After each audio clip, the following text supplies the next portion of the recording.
Where will the rookie receivers go in tonight's festivities? How far will the veteran tight ends get pushed up? And does Genesis or Revelations truly set the FFPC ADP? Join us tonight, 2 solid hours of live pick-by-pick coverage here for the first FFPC 150 Classic Leagues of the season, the Genesis and the Revelations Leagues. We've got a great show for you. Farrell Elliott is here. I'm Eric Balkman. Stick around. Your high-stakes fantasy football hour starts right now. And the pressure, I've seen greater men than neither lesser. Broadcast live and heard around the world, you are now watching the most entertaining hour of radio on the planet. Welcome to the High Stakes Fantasy Football Hour presented by MyFFPC.com with your hosts Eric Balkman and Farrell Elliott. The High Stakes Fantasy Football Hour is your home for analysis from the best players in the world. And now, because no one else was available, here are Eric Balkman and Farrell Elliott. Solace in the scripture, are we not all our father's sons? I became a man, nobody ever told me what a man was. Hey, thanks a lot, Rob. Greetings and salutations to all of you Balkaholics and Farrelliacs. Welcome to the latest episode of the High Stakes Fantasy Football Hour, presented by MyFFPC.com. I'm your slightly above average host, Eric Balkman. My co-host is the definitive commissioner of fantasy football, Farrell Elliott. Coming up on tonight's show, we are going to cover the first FFPC 150 Classic Leagues of the season live, pick by pick, right here on YouTube for the next 2 hours. Shout out to the chat room right now. Feel free to post any questions you might have in there. If you want to connect with us on Twitter, I am at Eric Balkman. The show is at HSFF Hour. Farrell Elliott is at J Farrell Elliott. And remember to check out and win some serious cash at the Kentucky Fantasy Football State Championship website, KFFSC.com. You can post on our Facebook page, facebook.com/HSFF, or you can email the show at highstakesfantasyfootball@gmail.com as well. If you have any questions for us, send them in now. We'll try to get to all the chat room questions, tweets, and emails throughout the program tonight. Thanks to our audio engineer and my best friend, Bryce, who's also commissioning Genesis and Revelations tonight. And, of course, our producer and mutual friend, Rob. In case you missed it, big news out of the FFPC today. The inaugural Super Flex Best Ball Tournament is live. A 5-figure grand prize, $35 to enter. And you can join that whenever you'd like at myffpc.com. Obviously, the Super Flex rules, 20-round drafts and that, sit and go 2 hours, 6 hours, and we'll have some live drafts going off there as well. The 2022 FFPC Best Ball Tournament features a $200,000 grand prize. The prize pool also doubled. Those drafts are going off each and every day. Live and slow Dynasty startups available, myffpc.com/dynasty. Football Guys early bird promo is active. So if you are joining the Football Guys Players Championship before June 30th, you are drafting your FPC team before July 15th, you're going to get a $35 FFPC team credit to your account. And we'll do that up to 3 times too. So you can get that done up to 3 times in your account. It's $100+ in savings. Why wouldn't you do that at that point? And you can still take a chance to win $500,000 in the Football Guys Players Championship. $1 million grand prize is at stake in the 2022 FFPC main event. That's a record for season-long fantasy football, and we're happy to offer it to you this year. Cannot wait to talk to the first FFPC millionaire at the end of the season this year. And of course, plenty of slow, live, and sit and go best ball options if you want to play in the 12-team closed leagues at myffpc.com, like Genesis, like Revelations. And of course, you can join the Run to Daylight Championship and the Draft Masters over at kffsc.com as well. That's going to be exciting. I just drafted my first Run to Daylight Championship team last Sunday. That was fun. Didn't turn out the way I thought, but it's exciting. I'm ready to go to battle with that team. So that is going to be, and I think this is sort of like the unofficial kickoff to FFPC and KFFSC drafting season. This is sort of like, okay, now the NFL draft is behind us. We know where the rookies are. We know where a lot of the free agents are, not all of them. And some of these free agents, remember, could remain unsigned throughout, portions or all of the 2022 FFPC season, KFFSC season as well. But this is sort of the unofficial kickoff. We are ready to go. Farrell Elliott is ready to go tonight. My co-host with the most, the KFFSC commissioner. Welcome into the program tonight, man. How are you? Valky, how are you? I wish I could say there was greatness to my lateness, but I cannot.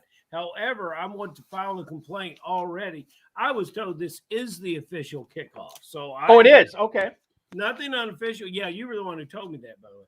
So there's nothing. Do not backtrack on officialdom, sir. This is it. Exciting stuff tonight. And by the way, so I'm gonna tell everybody what we're gonna cover: the Genesis draft in the first hour. We're gonna cover the Revelations draft in the second hour. And in between there, when I do the little flip, Farrell is going to give you a little pitch on the KFFSC and why you should join not only the Run to Daylight, not only the Draft Masters, but the main event there, which features a record grand prize for the KFFSC in its 20th year. 2 decades, Farrell. 2 decades of the KFFSC. It's fantastic. Thank you. You're very welcome. We'll get to more on that later. I want to introduce you to tonight's participants in the Genesis draft. These are $150 drafts, leagues, closed 12-team leagues. So you may not see a whole lot of home run swings tonight like you would in the Football Guys Players Championship or the best ball tournament from the FFPC, because these guys are just trying to beat the other 11 teams in the league. However, a lot of these players are participating not only in the FFPC main event, but the Football Guys Players Championship as well, which is why we love having these leagues broadcast here in early May, so you can kind of get the lay of the land as the summer of drafting is going on. Congratulations to Hudson Kern-Reeve, who is the defending champion of the Genesis League. And here is tonight's draft order, as we will switch over to coverage here shortly. I'm going to show you the draft board in a minute. John Terry, who had 2 top 10 Football Guys Players Championship teams last year. He's drafting first tonight in Genesis. John Walter will be drafting second. The first 26er selecting tonight will be Jake Belish. Jake, I know I butcher your name every single year, and you're too polite to correct me, but you are drafting third. Brent Studebaker, one of the stud dynasty guys, another 26er, drafting fourth. Frank Imbornoni is picking fifth. Stuart Keene, a former guest of this show, he will be drafting sixth. Biplab Mandel, I could be wrong about this, but I believe Biplab had the 7th pick in Genesis last year. He has the 7th pick again this year. He's drafting 7th tonight, followed by Vince Staffolino, another FFPC KFFSC legend, at 8th. The defending champ, the Truth Warrior Supreme, Hudson Reeve, drafting 9th. Rob Marshall is picking 10th, followed by Brad Kazima and Ryan Zaborowski. You heard Ryan Zaborowski on these airwaves, on this channel just a few weeks ago. They are teaming up to draft 11th. And Todd Aaron, the mad genius of fantasy football, is drafting 12th. Without further ado, let's get into the draft board tonight here, ladies and gentlemen. I have it right in here in front of you. We are already almost through 2 rounds. My God, am I lacking, and I am long-winded. Let's go through this here, Farrell. And we'll just take a look at the first round. We'll try to kind of compare it to Darren Armani, Fantasy Mojo, who's drafting in Revelations tonight, about the great ADP and FFPC data he posts at fantasymojo.com. Follow him at Fantasy Mojo on Twitter. I say this all the time. If you're playing in the FFPC, his subscription service is a must. It is very inexpensive, and the tools that he gives you and the information you get there, invaluable. So make sure you're signing up for that. So no surprise here. Taylor, Kupp, McCaffrey, Kelsey at 4, Jefferson at 5. You get Najee Harris to Stuart Keene at 6, and then Austin Eckler is Biplab's first choice at 7. Jamar Chase is the 3rd receiver off the board at 8, followed by Derrick Henry, Dalvin Cook, Mark Andrews, and then Joe Mixon to Todd Aaron with the final pick of the first round. So as we look at that first round, Farrell, and I guess the thing I'll talk about here first is the tight ends, because Mark Andrews has now not only moved ahead of everybody else not named Travis Kelce at tight end, he is head and shoulders above everybody else at tight end. He's ahead of Kyle Pitts. He's ahead of Darren Waller. He's ahead of George Kittle. Are you on board with Mark Andrews as a first round FFPC pick?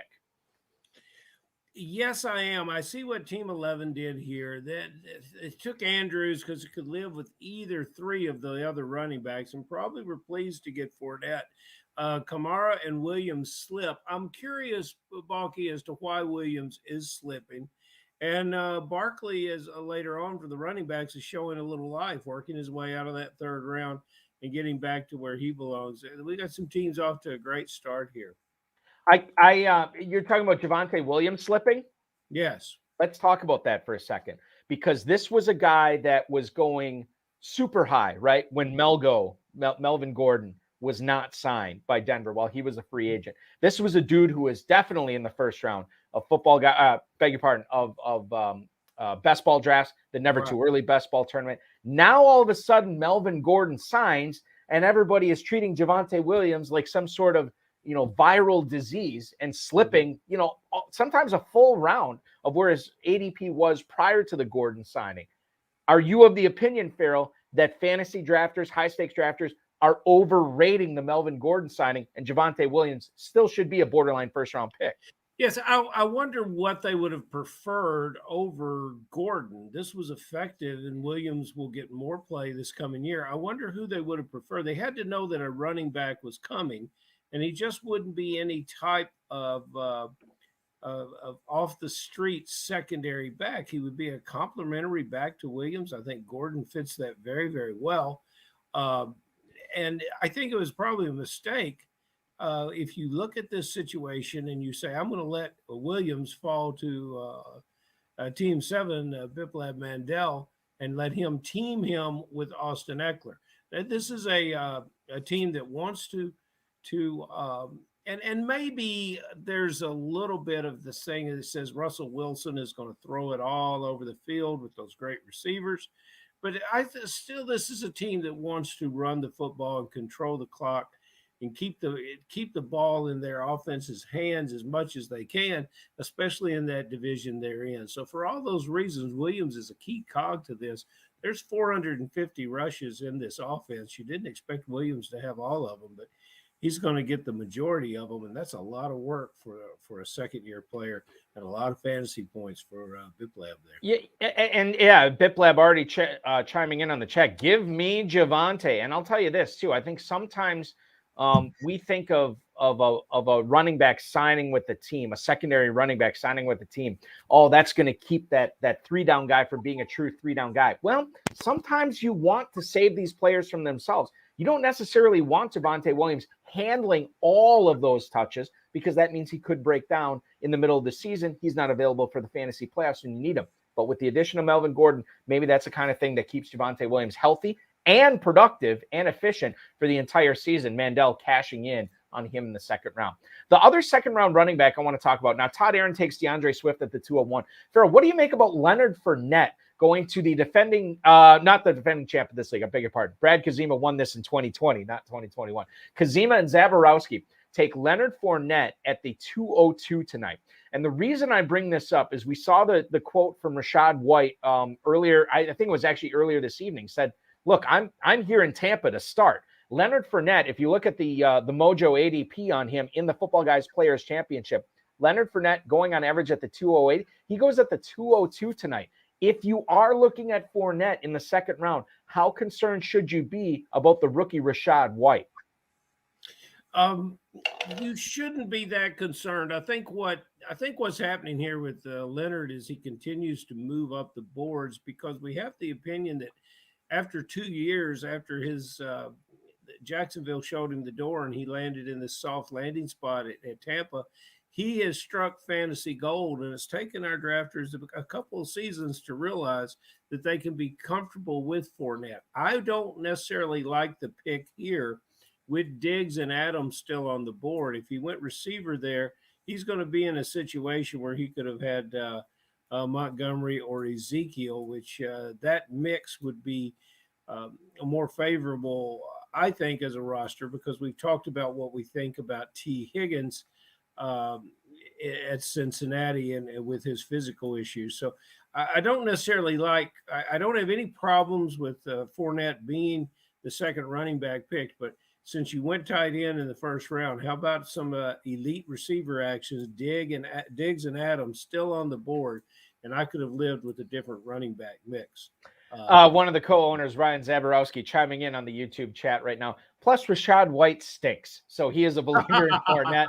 That's another good analysis that we get there. So Diggs, Alvin Kamara to Hudson Kern-Reeves as he goes running back to start. Devontae Adams, the pick after that. We already talked about Javonte Williams to Mandel. Kyle Pitts, the third tight end off the board to Stuart Keene. Deebo Samuel, who all of a sudden started following the Niners on Instagram again, and he's liking these posts from John Lynch on Instagram. I can't believe this is where we're at and reporting this, but this is big. You already mentioned Barkley going to Studebaker here at the 209. A.J. Brown, the new Philadelphia Eagle, is the first receiver drafted here by the machine. The 26er drafting at the 210 tonight. That is indeed Jake Valish. And then as we move forward for the rest of the second round, Nick Chubb to John Walter, CeeDee Lamb, the first receiver, drafted by John Terry. Let's move into the third round here as these guys are already moving on to the fourth round. My God, we are falling behind. Mike Evans off the board is the first receiver selected in the third round. He goes 301 to Terry. Aaron Jones, who I absolutely love in the third round. I'm telling you, he's going to catch a boatload of passes this year. I would set the over-under on Aaron Jones receptions in 2022 somewhere in the 250 to 260 range. No, not yardage, catches. That's how many catches he's going to get this year without Devontae Adams. Keenan Allen, Tyreek Hill, back-to-back receivers there. Wow. And then we have James Conner, the running back. Running back 15 selected tonight to Frank Imbornoni at the 305. Farrell, the Cardinals did not do a ton at running back after Chase Edmonds signed with Miami. James Conner, to me, was very successful last year because he had Edmonds, because he had that other guy coming onto the field to keep him healthy enough to score all those touchdowns last year. I don't know if he has that Robin this year to his Batman. What do you make of James Conner being the man in Arizona? I'm a little skittish about him in the third round. I'm a big believer in James Conner, but I don't want to pay this price for him and just think he goes after Tyreek Hill. And I'd like us to address that is where Tyreek Hill is in this draft. Breece Hall, Antonio Gibson, David Montgomery were the running backs that went after Conner. And I think that I want to reserve comment because I want to watch this team build. I see what they did in the fourth round, but I want you to comment about it. And I think where he might be going is that he says, this is my favorite running back. I need a running back, and I can live with that. Let's talk about some of the other running backs, perhaps, Balky, that you're interested in the third round. But I wouldn't have done it, but I can understand why he did, and I'm fascinated to see what his fifth-round pick will be. Yeah, and we're coming up on it right now. I want to bring in one of the drafters. You see him selecting cleanup tonight. The Stud Dynasty, the 26er himself, a former guest of this show, joining us here on the FFPC YouTube channel tonight. The one, the only, as I always say, the incomparable, Brent Studebaker. Brent, what is up, man? How's your draft going tonight? Thanks for joining us. It's going good. Balky, Farrell, how are you? Oh, it's always good to see a 26er on the screen, my friend. I just have one question. I have one Go question ahead. for you, Balky. Yeah. When are you going to start announcing Farrell as a FFPC 26er? Oh, yeah, yes. I probably should have done. I think I did it once in passing, and I probably should be doing it more often and be bringing it up every time I intro him onto the show. But Farrell is a card-carrying member of the FFPC 26er club, no doubt. It's one of the status that I'm very, very proud to have. And Balky, most of the times it's proper form to wait until you're invited into a club.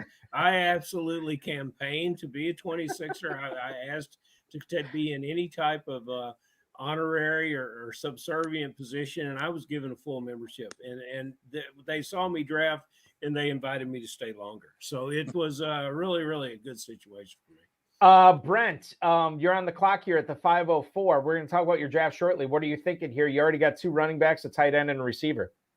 I think I'm going to go with the receiver.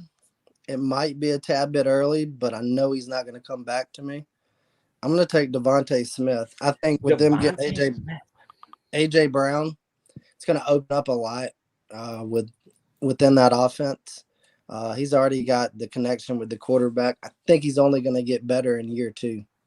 What receivers were you choosing amongst there? Smith and who else? Smith too. I was going to take Michael Thomas. I think he's going to be in for a big year. I anticipate Kamara getting a suspension. Saints are going to throw the ball. But I actually was going to go back and try to grab another running back. I was going to probably grab Clyde Edwards-Helaire again, which is scary because you never know what you're going to get with him in that offense. The box of chocolates running back in Kansas City. No doubt. I'm with you on that. Okay, so Brent, let's talk about this for a second. So Saquon Barkley, Farrell mentioned this, your second round pick. This was a guy that a few weeks ago was, pretty well settled in the third round, but now he's creeping back up into the second. You look at the fantasy mojo on Saquon Barkley, 210 is where he's going in the FPC. You make him your choice here at the 209, so almost right on par. Why do you think Barkley's creeping back up there for high stakes owners right now? I mean, one of the big things with him, he's their only real true back, and this is a make or break year for Saquon Barkley. I'm gonna bet that he knows that, the Giants organization knows that. So looking at who I could have picked, Chubb, Aaron Jones, Akers, Brees Hall, they're all going to be in a timeshare. The Giants know their offense runs through Barkley. They don't want to run it through a timeshare, and they definitely don't want to run it through Daniel Jones. So I'm going for upside. Farrell, what you did? I think you stole everyone here. Barkley is a great position. Tyreek Hill's the biggest steal of the draft so far. Jacobs could have gone much earlier. I'm not probably as big as Smith on Smith as you are. There's probably some other receivers that I might have liked better, but I like your thought process on why he will do well in the short game accuracy. From Hurts. I'm going to look more into that. I think you might be winning me over on Smith in the fifth. Brent, let me ask you this about Hill, because, and Farrell kind of alluded to this. Tyreek Hill, steal of the draft for you. You get him right now at the 304. He is slipping in drafts. Now, he is going on average at the 211, so you actually got a steal on him here in this draft as well. Why do you think high stakes owners' concerns about him catching passes from Tua Tagovailoa and also the presence of Jalen Waddle, why do you think they're unfounded as far as skipping over Hill in the late second or early third? Why is he a good choice there? I think naturally they're scared of Tua, but here's the big thing. Tua may not throw the deep ball, but who is one receiver outside of Debo in the league that can catch a 5-yard screen and take it 80 yards? That's Tyreek. Mike McDaniel is going to find a way to get this man the ball, and I'm not too much concerned. I'll take his fall any given draft in the third round. I'll take him in the second round. They brought him in there to make plays. It's going to help him and Waddle. They don't really have a running game. They don't have a running back, so you could see Waddle and Tyreek both kind of playing that Debo role as well, doing running backs and in the backfield and playing receiver. Maybe this is a better question for Farrell, but Brent, I'm going to ask you anyway. You get Josh Jacobs here at the 409 as your second running back. Now, Josh Jacobs seems like he's criminally underrated by high-stakes drafters every single year, usually pays off on whatever his ADP is. They do have Kenyon Drake there. They drafted Zamir White. Are we overrating those players as threats to Josh Jacobs' field time this year and snap count, and the fact that, despite those guys on the same team, same backfield as him, Jacobs is still going to continue to put up numbers? Yeah, I mean, it kind of goes back to Barkley. The Raiders didn't pick up his fifth-year option. He's in a prove-it year again. You add Devontae Adams to that offense. Linebackers aren't going to creep up. You're still going to have Waller. You're going to have Renfro. I mean, Jacobs is a sneaky play for anybody in Dynasty. He's one of my big buys in the offseason because of what they added on offense this year in the offseason. He's good. He's going to get you 800 yards, 8 to 10 touchdowns. Last year, he proved how much he could catch the ball. Mm-hmm. Farrell, you're the resident Raider expert. I can chime in with that exactly why I like the player, and I think that's the floor. I think you hit the floor with 800 yards, and if you can live with that there, if I was gambling, I might say at the end, I would have possibly liked Mitchell a little better there. But I can see what you're doing. I want to know what you're going to do with the rest of the Raider backfield later. And it's just there's nothing wrong with that pick. And if he has a solid year that I expect him to have, anything above those floor numbers you gave us are very, very valuable. And I think, Balky, I think we're back here on the clock again. Yeah, what are you thinking here, Brent? What? So just to refresh everybody, you can obviously see it here. You got the two receivers, you got the two running backs, you got the tight end. Another receiver here. What are you thinking, Brent? Yep, I went with Rashad Bateman. What he did at the end of the year, I really liked that offense. Lamar is going to have to throw the ball still. If he runs the ball 15 to 20 times a game and continues doing that, he's going to end up injured. Harbaugh knows that. The Ravens know that.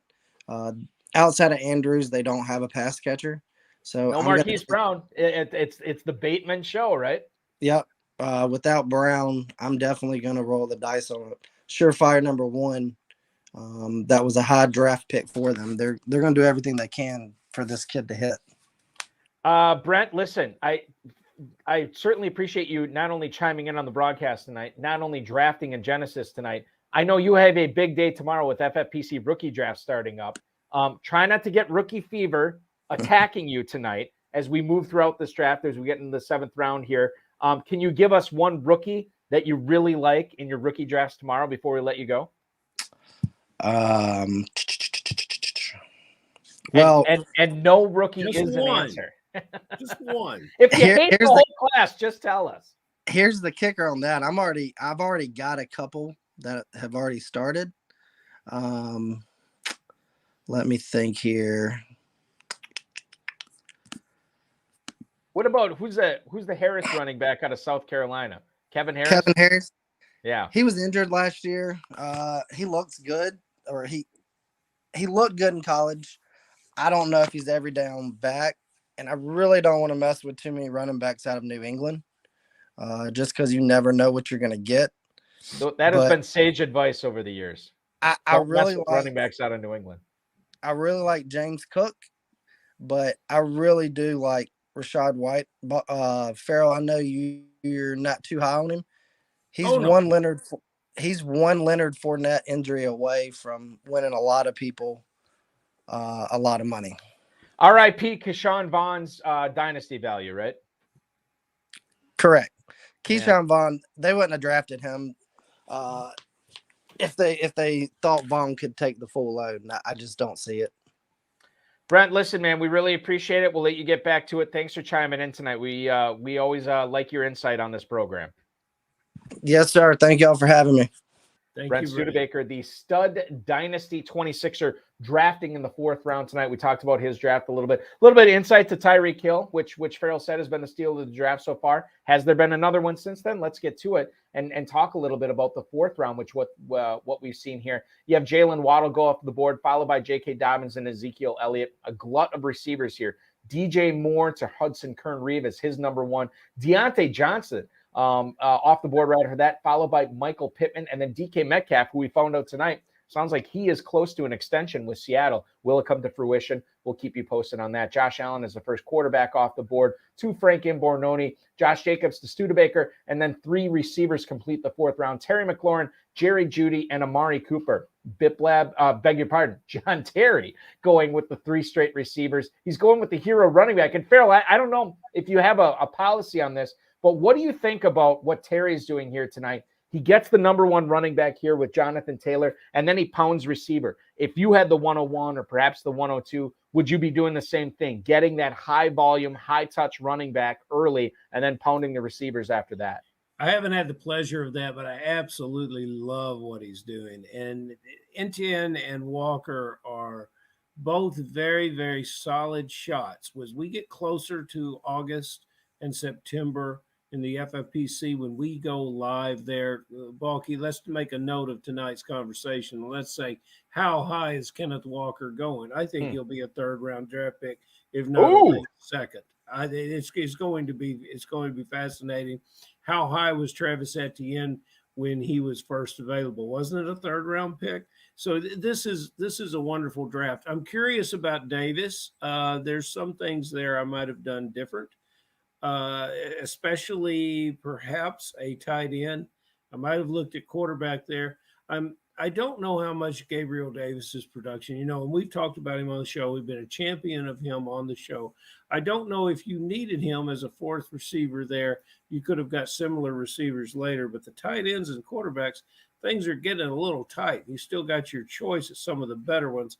I might have liked to have seen that draft pick there. My policy on quarterbacks, I think you can wait there. As far as tight ends go, I'm with you.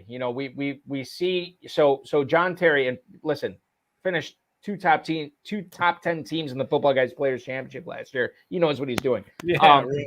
But I will say this: like when it came back to him in the 4th round, he had the opportunity for Hawkinson. He said, "No, I'm not going to do that. I'm going to get Cooper. I'm going to get Travis Etienne." Then he had the chance. No, he did not have the chance in the 6th round for Dalton Schultz. He was already off the board. However, that only marks 7 tight ends off the board. He had the opportunity to go for another tight end there. Some interesting names out there. He chose not to. We'll see how he fills in with quarterback and tight end there. Farrell, let's get into Travis Etienne here.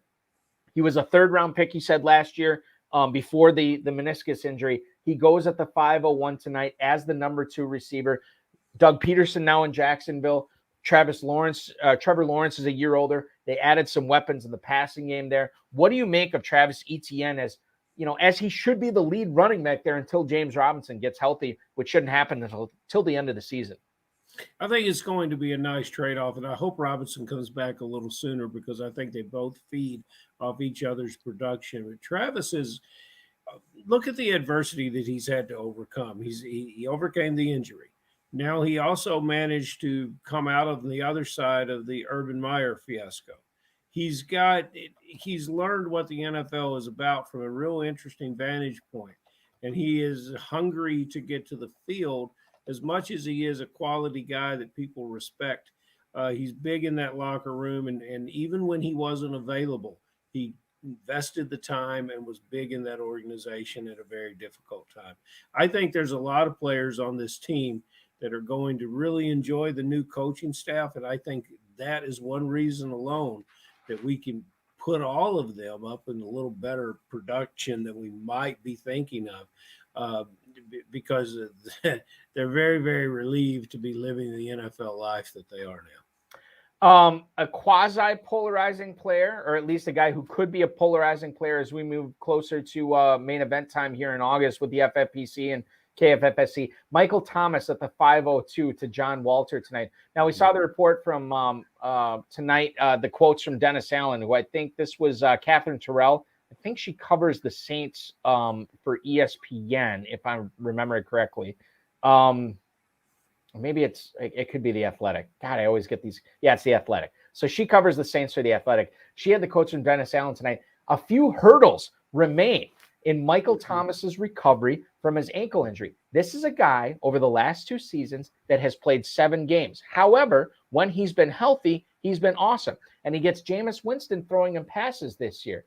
Farrell, are you closer to the boom side of the spectrum with Michael Thomas this year? Or are you closer to the bust side of the spectrum? Bearing in mind, of course, he went at the 502 tonight. I don't know how far down he's going to end up going. I don't know if he's boom or bust. But it doesn't really matter to me because I like the players slightly before him. I like the players immediately after him better. I can make a case for the people that are around him. I'm intrigued by the wide receiver rookie that is joining him in New Orleans. I'm intrigued by Jameis finally getting a clear shot at the job with not anyone tapping on his shoulder and replacing him in the middle of a series.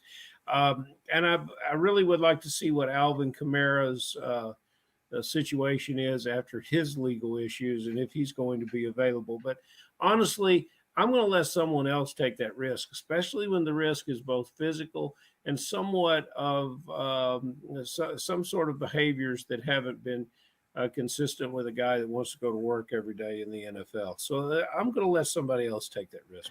Yeah, Dave the Dizzle Gerzak chiming in the chat room right now. He says that the percentage chance Michael Thomas is done, 40%. And at 502 for him, that is a hard pass. So he is skipping Michael Thomas. Let's go through some of the teams and what they're doing tonight. We're going to flip over to Revelations coverage at the top of the hour. But let's talk a little bit about Todd Aaron's team from the 12 spot here, Farrell. He starts off with 3 straight running backs. He gets Jalen Waddle in the 4th, but then he also adds Clyde Edwards-Helaire in the 5th. So out of his first 5 picks, he goes running backs. Remember, this is not a best ball league. You can make, additions, subtractions via the waiver wire throughout the season here. He gets Mixon, Swift, Montgomery, Edwards-Helaire in his backfield, Waddle, Elijah Moore, Drake London, the rookie in Atlanta. Of course, Zach Ertz, he's adding in the 7th round, the tight end out of Arizona, who is the 9th tight end selected. Kind of an interesting approach, not an approach I would do, but certainly that this guy is locked in for his top 4 running backs. And you could start 4 running backs in the FFPC as well. He's locked in his backfield here. He is. And Edwards-Helaire is a very talented player, but I think probably the most underrated acquisition in all of football was Ronald Jones to Kansas City. And I want to see what that looks like and how that split goes. I don't like his tight end here, especially with the type of tight end that we called both Denver and to a lesser degree Arizona drafting tight ends, and they took the 1 and 2 guys. They just didn't take I thought McBride would be headed to Denver, and he ends up in Arizona. And so now, what are they going to be with the quarterback? Are they going to be a 2 tight end team? Who's going to be in the slot? There's a lot of unknowns there when the tight ends that were to follow, easier bets for me to be successful. And then what a bounce back pick. If you agree with me on Ertz, what a bounce back pick he got on London. There's a lot of excitement last year about the tight end and the physicality that Willis brought to the Atlanta Falcons. London brings the same physicality, and perhaps guys aren't as high on him because they didn't see him go through the combine, and he was injured. He's taking care of his body. I look forward to seeing what he can bring. And when we see him on the field in the preseason, we won't see that much of it. But when we see him on the field and what he has to do with quarterbacks, either Mariota or the rookie Ritter, who are not going to necessarily go through a lot of progressions when they have a 6'5" wide receiver like London and the tight end there. Those are going to be the 2 guys they're throwing the ball to. So it's a good pickup for a 3rd receiver. Kazima and Zaborowski at the 11 spot tonight. We talked a little bit about that Fournette pick for them in the 2nd round tonight. And you said, well, what about an elite receiver? Was T. Higgins enough there? Wide receiver 12 tonight. T. Higgins they get in the at the 311. They add Darnell Mooney. They add Cortland Sutton. They get their 2nd tight end in Dallas Goedert. I really love their quarterback and Jalen Hurts in the 8th round. Did they do enough here at the receiver position after skipping over the receiver position in the 2nd round? I think they understand who T. Higgins is a little more than we do. We've got questions about him physically at this point in time. So I like most of the wide receivers that went in the 4th round a little better than Higgins. And if I'd wanted an explosive number 1 receiver, I would have turned to the Indianapolis Colts and look at Michael Pittman, a player that doubled his production from his rookie into his 2nd year, now gets a new quarterback and is prized to go with a very, very favorable running attack, which always helps those receivers down around the goal line. So Pittman would have been my guy, or I would rather have Michael Pittman as the number 1 receiver at the Indianapolis Colts than T. Higgins as the 2 or even the 1A at Cincinnati. Andrew Schellenberg chiming in, the champion of the Revelations draft, which we're going to be covering in about 20 minutes or so.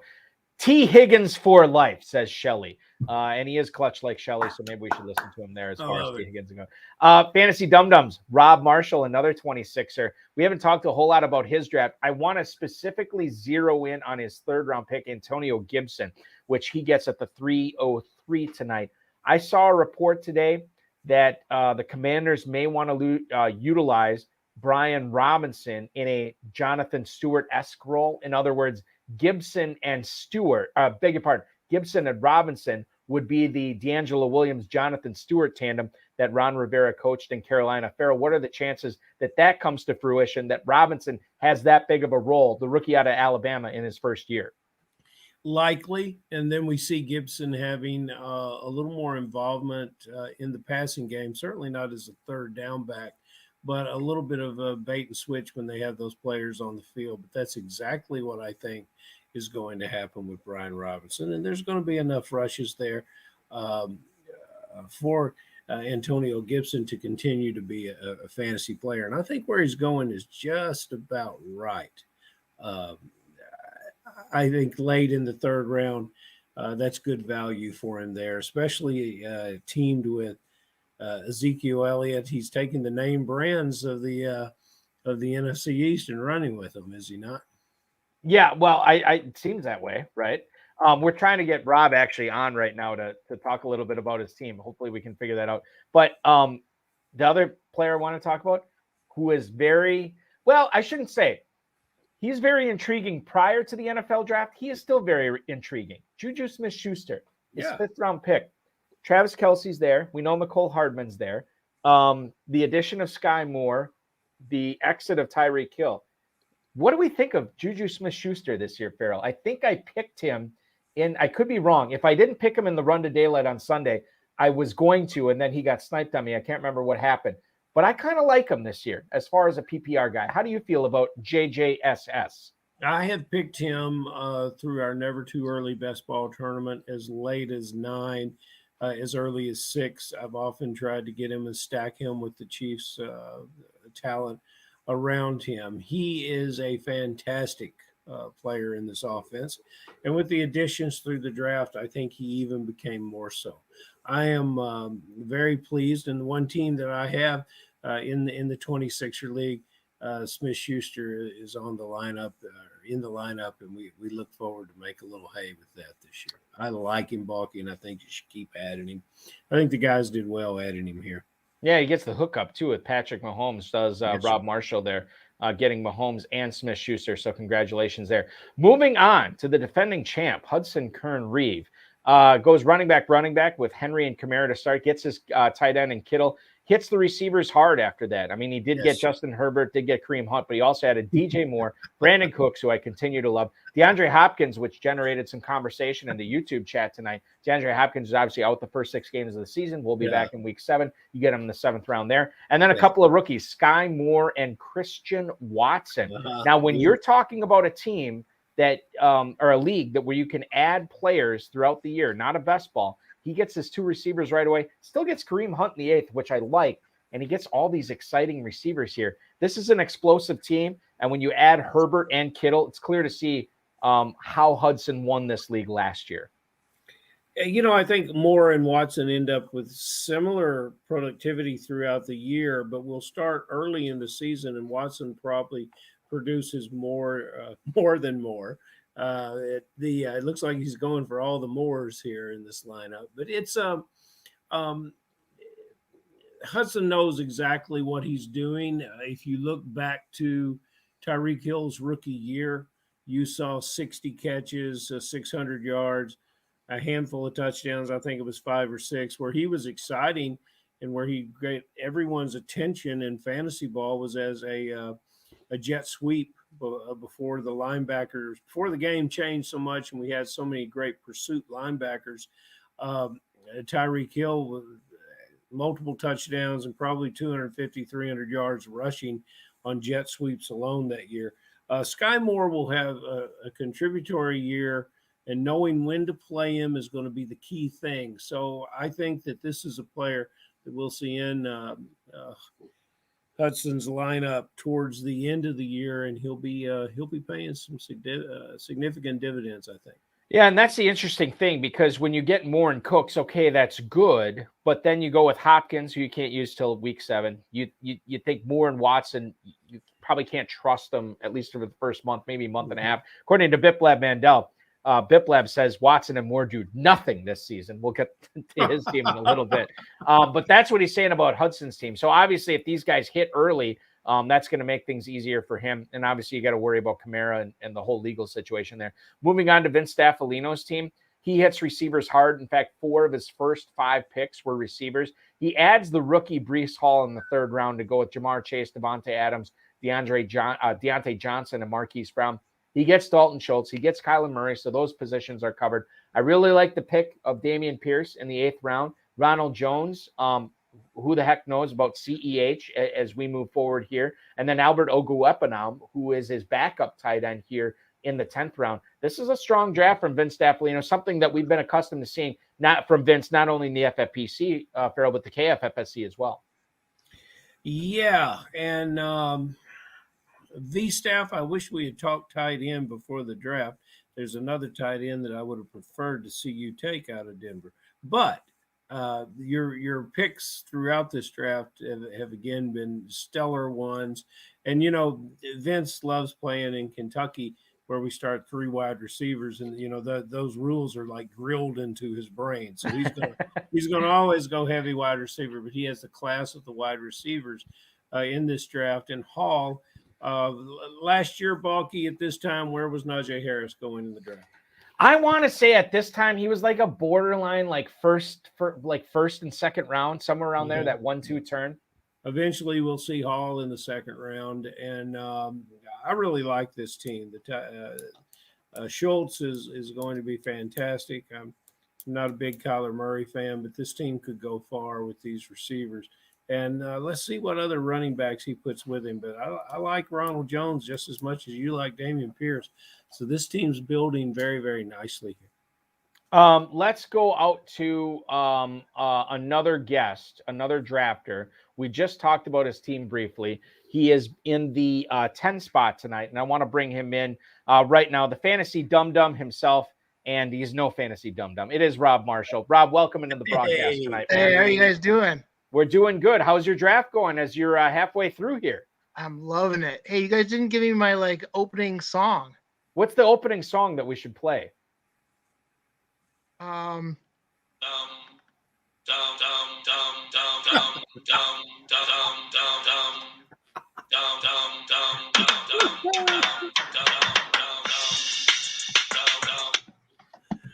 like it, Rob. That's your new walk-up music. That's my new walk-on. Yeah, it's like me coming out to the ring.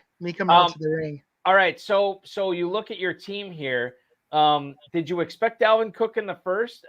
When he fell there, was this a guy that you were looking at targeting? So yeah, I love Dalvin Cook because of his receiving capabilities. The other thing I love is consistency. My first few picks, I try to find someone that's consistent. You are up next. To where they are, what they're going to do, right? They've got the same quarterback, the same receiver, the same whatever. And I just love that consistency in a draft like this. I think that you are. No, you're on deck. I thought you were on the clock. Yep. You're on deck right now. Oh, no, you're on the clock. I just heard it. What are we thinking here, Rob? 11-10. You got a quarterback. You got a couple of tight ends. We're going to go with DJ Chark. Ooh, the forgotten man in Detroit. Everybody talks about Amon-Ra St. Brown. Everybody talks about Jameson Williams. Why is DJ Chark a guy that fantasy owners need not sleep on this year? Why do they need to remember him? So you see the big D here? He's going to outperform Amon-Ra St. Brown. Really? Yeah. Now, why? So this is interesting because you look at what St. Brown did at the end of last season. He was a fantasy darling. What is it about Chark that has you excited about his performance being better than St. Brown this year? I think that he was he had a lot of injuries, and when you look at Jacksonville, you are on the clock. When you look at Jacksonville, what the heck's he gonna who's gonna throw him the ball? Who was throwing him the ball? He's had little blips here and there, and he's young. He's only 24. I think last year the St. Brown was kind of the benefactor of being the only guy there. I mean, when you look at some of the other receivers on the Lions, when they were the only guys there that week, they produced too. So if I went out there, I'd probably be one of the best guys out there that week. It may take 100 targets, but I'm going to be the best guy. All right, so we got to talk about your latest pick here that you just took in the 12th round, and that is, speaking of Jacksonville, running back out of Jacksonville, James Robinson. I'm curious as to what your plans are for this guy, knowing he will not start the season healthy for Jacksonville. How do you plan to deploy him, or is this just too good of a pick to pass up in the 12th round? It's too good for the upside. So I have Cook, I have Antonio Gibson, I have Damian Harris, all guys who were in the top 20, I guess, running backs last year, as far as points per game. And James Robinson was also there. And, he outperformed so many players last year until he got hurt. And he fights every time. He fights for the goal line. And I'm not sold on Etienne, who hasn't proven a thing yet. He's coming back from an injury. And to get him in the 5th round, I'll take Robinson in the 12th, especially when I have the other 4 guys I have. I like Robinson in the 12th very well. I wonder if you had to take him in the 12th because everyone seems to be off of him except you and me. Now, at the end, now, what you say he hasn't done a thing. Remember, he played at the highest levels of college football and was tremendous. So I got to believe at the end is going to bring it. But this is much like the Cam Akers Henderson gap. It's too big of a gap to make sense to me. And Balky, I'm not sure that Robinson doesn't get back to action a little quicker than maybe you think that he will. Now, see, that would be interesting. I'll just tell you the mojo right now on him. James Robinson, running back 46 at the 11-12. Rob gets him here in the 12th round. So, hey, congratulations. It's a steal. So Rob, I think the best pick, my favorite thing about this whole draft is that I got the hookup between Mahomes and Juju. Which we talked about earlier, for sure. Oh, you did? I missed it. Yeah, Sorry. no, we said, I just said it in passing, but yeah, you get Smith Schuster and then you come back with Mahomes. That was nice. Let me ask you this: as a guy who has drafted now 2 Cowboys, right? Yeah, 2 Cowboys. Yeah. Michael Gallup. I have him on 2 dynasties, I think, and I was kind of excited when Cooper got let go. But then the Cowboys they acquired James Washington, they signed him, and then they draft the kid Tolbert, Jalen Tolbert, in the draft this year as well. Gallup, still a guy, even though he's coming off the ACL, still a guy that we should be paying attention to in the single-digit rounds, Rob?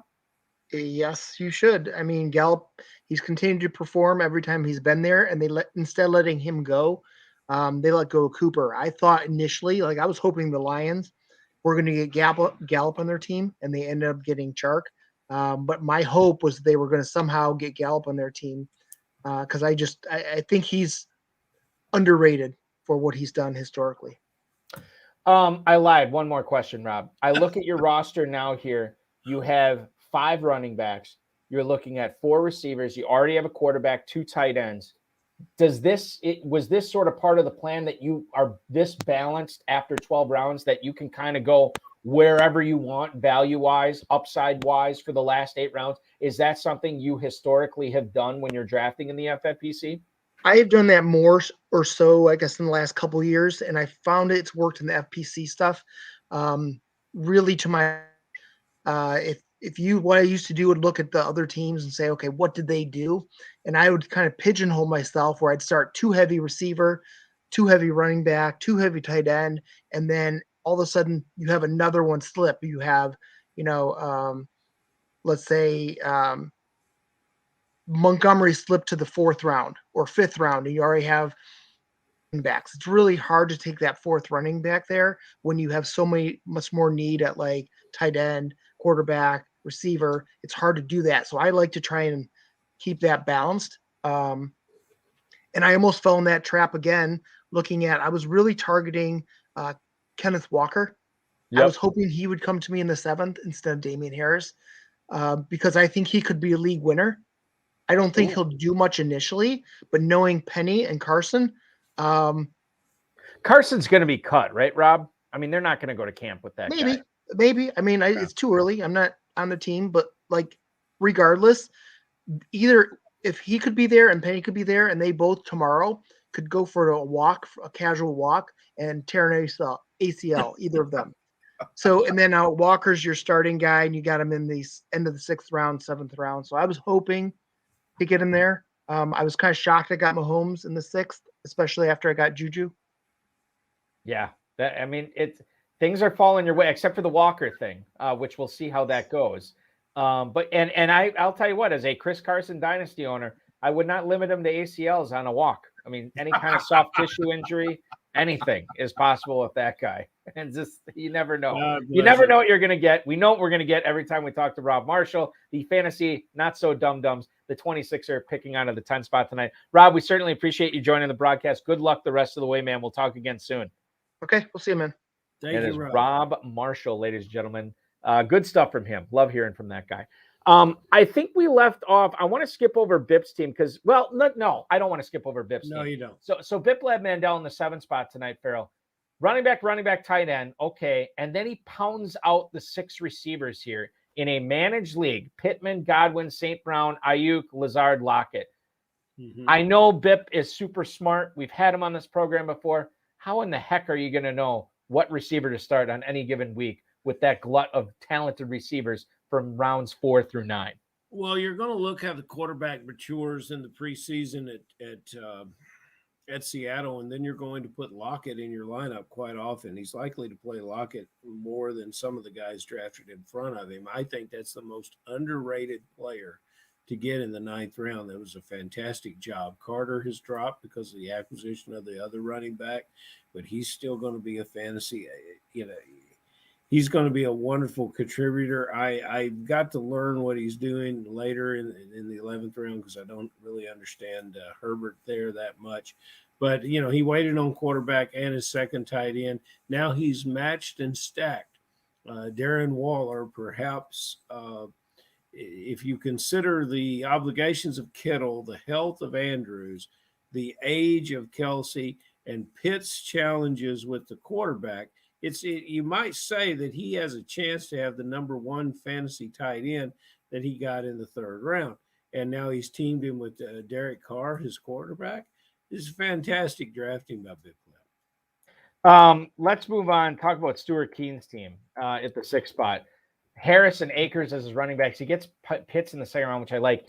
And then, for waiting on receiver, Metcalf, Robinson, Williams. That's not that bad. Singletary, a running back who probably is the starter in Buffalo. And then you get Joe Burrow, who has all the tools available to him that any quarterback could want. Rashad Penny, who's a potential starter in Seattle. Your boy Claypool in the 10th. Darrell Henderson, who I know you've talked up before, Farrell. Rondale Moore, who won't have to contend with DeAndre Hopkins for the first month and a half of the season. And Logan Thomas is your backup. This is a quietly solid team here from Keen. Yeah, it is here in the 13th round. There are some young tight ends, and I believe amongst our fantasy community, tight ends, there's a word that says takes a long time to develop. And maybe what happened in Atlanta last year with the acquisition of the rookie tight end and the expectations falling short, especially in the touchdowns, that makes people hesitant to pull the trigger on the young tight ends. There's 2 very good ones out there that I would have preferred over Logan Thomas, but this looks like a team that I would have drafted and been very, very happy with it. Good spacing again between Akers and Henderson. I think Henderson may end up scoring more fantasy points than Akers. Singletary, through the draft, with the addition of Cook, Singletary is the one running back that was not really affected, I don't think, in the frequency of usage that he'll have there in Buffalo with the acquisition of James Cook. So it's a good job. Yeah, not a terrible idea to lock up the backfield for the defending Super Bowl champs here as he gets Kobe Myers here. Stuart Keen does in the 14th round. Frank Imbornoni, let's talk about his team here. Justin Jefferson, Debo Samuel, Traylon Burks, Christian Kirk, some explosive players there at receiver. James Conner, Cordero Patterson, Chase Edmonds, and Raheem Mostert. So he gets the Dolphins backfield. Mark Ingram on there as well. Hawkinson, Tunyon, and Mo Alley Cox. Josh Allen is his quarterback. Frank has always been a solid drafter in my opinion, and I think this is another one here. I guess I'd be a little bit worried about the backfield, but you can make that up in a managed league. You can make up your second running back. Yes, I would have liked to have seen him pair the rookie Allgeier out of Brigham Young. Yeah. I think this is a perfect landing spot, and he could have got him on the cheap. But this draft, name brands. Again, Mo Alley Cox is going to be challenged by a younger tight end. I'm going to quit talking about the younger tight ends and just see if someone would draft them before we go to the other draft. But you know what?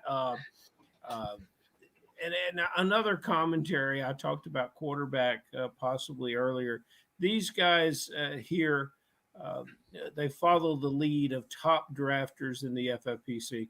And that's weight on quarterback. Look at some of these quarterback values in the 12th round. Some guy named Aaron Rodgers. How do you get Aaron Rodgers in the 12th round? Carr, and along with Deshaun Watson, that no matter how many games he plays, and I think he plays a full schedule, he's now going to be paired with Josh Allen. So I don't know when you start him, but what great 2 great quarterbacks to have on a team. That's a spicy take on Watson. We're going to have to investigate that over the next few weeks from you, Farrell, because I'd love to hear that. Let's get into the machine, Jake Valish, picking at 3 tonight. Farrell, if you're picking at 3 in the FFPC, Taylor and Cup are off the board. Is McCaffrey your guy there? No, because I'm going to let everyone else take that risk. There's too many other good players. He's not separating himself from this other talent that's available here. I would rather have Eckler. I can make a case for Harris. Derrick Henry just keeps rolling along. If I want to go running back, let's let the 4 or 5 or 6 team take the risk on McCaffrey. And Brown, Allen, McLaurin, explosive players there. He gets Thielen and Woods, so top 5 receivers I'm on board with. Yes. Elijah Mitchell and Miles Sanders, I think there's some good upside there when you wait until the 5th and 6th round. You get James Cook in the 9th, who's going to catch passes, pounding out a couple more receivers with Crowder and Landry, a couple of PPR guys. And Njoku as a tight end 18, I don't know if I definitely am way too neurotic to take David Njoku as my first tight end in the 10th round. Jake is more talented than I am. Evan Engram he adds as well as Dak Prescott. So I think that while it's a bulky-esque team pounding the running backs and receivers in the first 9 rounds, I don't know if I could have waited that long on tight end. We'll see how it works out for Jake. The last team I want to talk to before we flip over to Revelations coverage here is John Walter at the 2nd spot here tonight. Nick Chubb, Aaron Jones, A.J. Dillon, yummy Packers running game for sure. Naheem Hines, Brian Robinson late. He gets Kupp, Judy, Michael Thomas, Chris Olave, Russell Gage. So he gets the top 2 receivers, ostensibly the top 2 receivers in New Orleans this year in Thomas and Olave. Freiermuth and Irv Smith. Brevin Jordan as his 3rd tight end in the 14th. Lamar Jackson, the cheat code at quarterback in the 6th round. I feel like this team, although it does have Kupp, I feel like the upside is a little bit limited on this squad. I love Aaron Jones. Kupp's going to be great. Outside of that, to me, Farrell, I see a lot of singles on this team, maybe not so many home runs. He could still win that way. It's just not something I would have done. I love 2 tight ends on this roster. That's Freiermuth and Jordan. And Irv Smith, too. Well, yeah, that's the one I don't love. Oh, you don't like that? So 2 out, as Meatloaf would say, 2 out of 3 ain't bad. But, we remember back a couple years ago when CeeDee Lamb was drafted in the 9th round and delivered enough points and enough excitement to propel a lot of teams to the win. That's what's happened with Chris Olave here. I feel much better about the Michael Thomas risk now that Olave has joined this team. Russell Gage is solid. It took me a long time to warm up with him, or to him rather, but that's a wonderful pick. Jordan is a tight end that I like in that offense for many reasons, fighting through adversity and the new coaching that he'll have down there. I like what's going to happen with that. Everybody is familiar with these players. It'll be interesting to see who the second quarterback is on this team. Not that he was going to play much, but crawling in that mind of this drafter, there's some good players there that he can finish up and build this roster with. Yeah, John Walter, no stranger to FFPC success. All right, so here's what I'm going to do right now.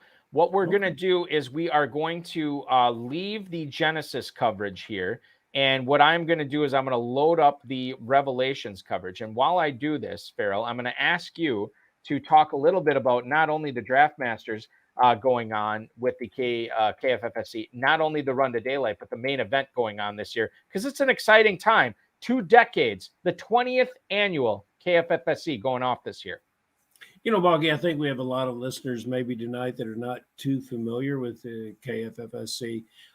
What I wanted to do when I got involved with it, I had been drafting in Las Vegas, and I wanted to bring that feel to our casinos locally and make it a regional, a local draft for people that were basically drafting in their basement or drafting with people that had no passion. I thought we had a lot of passion here for fantasy football in the Louisville, Kentucky area, and I was right about that. What I was happily surprised about is that when you and the Dizzle came here and we came up with an idea that in addition to our cash prize that this year is a record $25,000 on a $300 buy-in, we would award 5 bids to the FFPC. And it sort of linked us together with the FFPC that my idea was that we would take Kentucky players that perhaps had never had that experience to play in Las Vegas and write that check for them to participate in the FFPC. At one time, it was $250,000, then $300,000, then $500,000.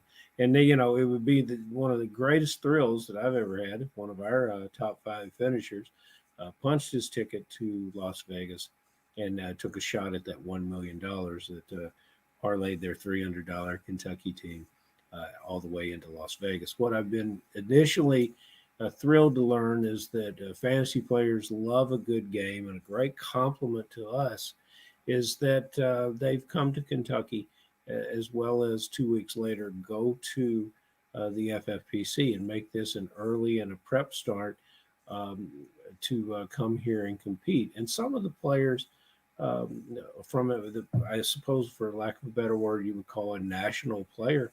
Some of the players have said that they enjoy the competition here, that it is very, very difficult to play here, and it sharpens them to become the players that they have. Now, right now, we have DraftMaster, $39 standalone DraftMasters that are quite popular. Our run to daylight was born out of the necessity for people to do something during COVID, and it's stayed popular. The grand prize is $5,000. The entry fee is $200. There's only 96 teams that you'll compete for, and we advance 16 of those teams to compete.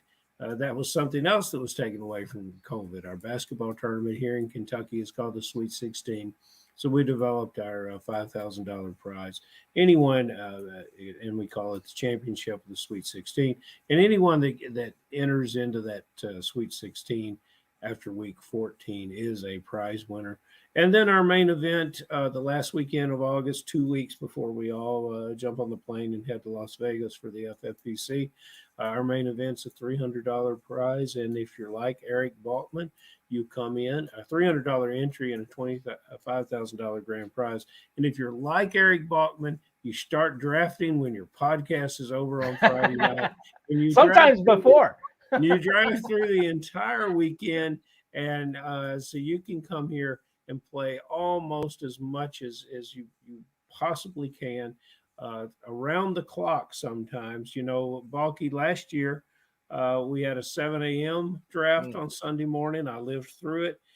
We also had on Friday and Saturday night midnight drafts. So when we say around the clock, you could really do it, but you could come here and play as much or as little as you want. But whatever you do, you're going to have great competition, and you're going to have a good time. And that's what we promised to deliver here. So awesome. I mean, I think I set a personal record last year. I landed, the plane landed, I got to the casino, drafted one, did the podcast, drafted two more that night, did an auction and a midnight one Friday night. Saturday morning, did an early one, then a mid-morning one, afternoon, late afternoon, evening one, if I'm remembering correctly. And then Sunday, I think Sunday was the bourbon turn, where we incorporated some bourbon into drafting with, of course, Travis Cox and Jason Kahn and all those guys. That was a lot of fun.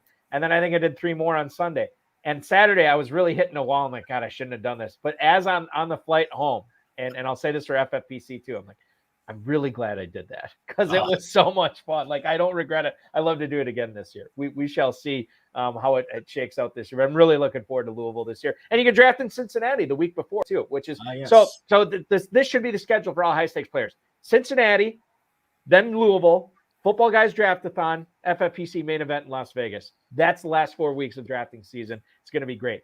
We're kicking off drafting season tonight. We already did the Genesis coverage. We'll get into the revelations right now. I'll tell you that Andrew Schellenberger and David Hofer are the defending 2021 champs of this league. Tonight, Matthew Flager is drafting first. John David, JD, the GOAT District FC team, he is drafting second. Ron Meyer, the I would say the godfather of revelations, two-packer drafting third. Todd Hunter hitting cleanup in this draft. The Huggers selecting fourth. Theo Greminger fifth tonight. Dan Williamson and David Hubbard,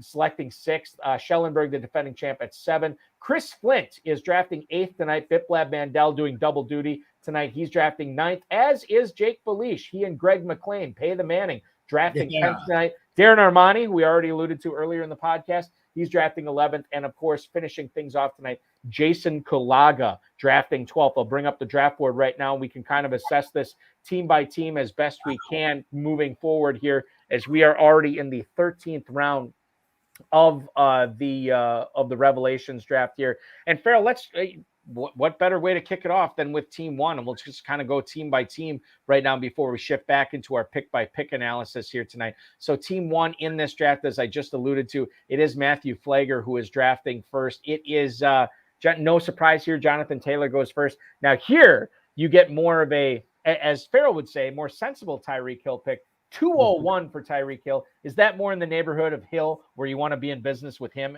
at the end of the second round?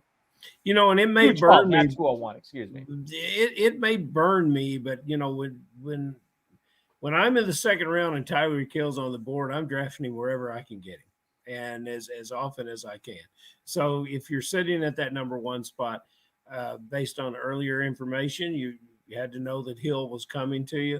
But I would be thrilled to have Tyreek Hill in that position. Yeah, for sure. I love Aaron Jones at the 301, Josh Allen. So you're getting, you could make the argument you're getting the best quarterback and the best running back here for Flagger. He still gets McLaurin, Gabriel Davis here, and then you get Ertz and Tunyon. Tunyon coming off the ACL. We see Drake London here as the number 4 receiver for this squad, and he's hitting the running backs hard, Farrell. I don't know about you, but this is a strategy I utilize quite a bit. Once I have my quarterback, once I have my tight end, if I got a good bunch of receivers, I'm going to pound the running backs in the mid-rounds. Ramondre Stevenson, who I know I drafted in the Run to Daylight Kentucky Fantasy Football State Championship draft on Sunday. I know I have him. He also gets Isaiah Spiller, who I own in a couple of dynasty leagues, Naheem Hines, Jamal Williams. This is what you do in these leagues. If you get Jonathan Taylor early, if you get Aaron Jones, then you don't take a third running back until the 10th round. You got to pound these guys. They may only serve a purpose for you for 2 or 3 weeks, maybe only 1 or 2 weeks, but they can be invaluable as you try to beat these other 11 teams. Spiller's got the biggest upside of any of these late round running backs because he could prove us that everyone was wrong in discounting him in the draft, including all the NFL teams. I do not like the price paid for these tight ends. Perhaps Tunyon gets a bounce back here, but this is too much of a price to pay for Zach Ertz. Let's see if he could slide down. And then look, no one likes Zach Ertz's skill set better than I like it. We've got questions at the quarterback, and we've got another rookie tight end in there. I want to see what this looks like in August before I want to spend a 7th rounder on Zach Ertz. This is interesting because like with Trey McBride going to Arizona, wouldn't you think that would cause Ertz to become a value? It hasn't really happened yet in the FFPC, has it? No, and I want to see them both on the field together, and then I think he would be justified to take Ertz here. He's a glorified slot receiver, but there's a lot of confusion about what this team is. I don't understand their identity. Rondell Moore and how they used him last year, I didn't like it, and I don't know how quickly that's going to change. There's just a lot of things about the Arizona Cardinals that I don't want to be in business with, and especially when they're putting that draft capital into a talented tight end. It certainly was not a reach. Perhaps Ertz will be utilized a little differently than fantasy players would be happy about, and what we've been accustomed to over the last few years. Moving to JD's team here from the GOAT District. Now, he does take McCaffrey here as his number 1 running back, and then he waits on running back, and then he kind of does the same thing that Flagger was doing here from the 1 spot. He pounds out Ronald Jones, Melvin Gordon, Khalil Herbert, Rashad White here from rounds 8 through 11, hoping to get some value there throughout the season, which I think he'll get some there. Brown, Higgins, Mike Williams, Rashad Bateman. He waits on receiver again. Now, he gets Christian Watson in the 13th round, much later than where we saw him go in Genesis. He gets Dalton Schultz in the 4th round, Hurts and Stafford, Tucker in the 14th. The first kicker is off the board here in Revelation. What's he thinking of there? Yeah, exactly. Dalton Schultz, 4th round pick. Farrell, he was the 6th tight end off the board. I don't know if I would have been able to pull the trigger on Schultz there. Perhaps. The tight ends, it seemed like they got pushed up in Revelations a little bit more than Genesis. I don't know the Genesis board up there anymore, but at that point, I think, and I know he's on the end, so you kind of don't know what's going to come back to you. But I don't know. At that point, I'm not sure if I would have been able to do it. Well, it worked out all right. I would have taken him earlier I would have taken him as the number 2 spot in the 5th. I probably would have gambled on that, and it probably would have worked out okay. However, with the receiver Mike Williams, it's just fine. Schultz is one of my top picks at tight end. One of the reasons that you get value from him is that you wait a little later to get him. But hey, I'm not arguing with it because Hawkinson went off in the 5th round. So yeah, I would rather have the player than have to look smarter getting him later and letting someone else have him. So good for you. I was going to go through Ron Meyer in his team right now. I'm going to pause. 2-packer? Yeah, we're gonna do. Oh, we will is he do coming on. No, he's not coming on. But we're not going to get 2-packer here. We're going to get 26-packer coming on right now to talk about his draft from the 10. Jake, is that you? My screen's too small. Yes, sir. Jake, Greg McLean and Jake Philippe, 26-packer. So is Greg with you, Jake? He's on speakerphone. Oh, okay. I'll try to get him close to the microphone.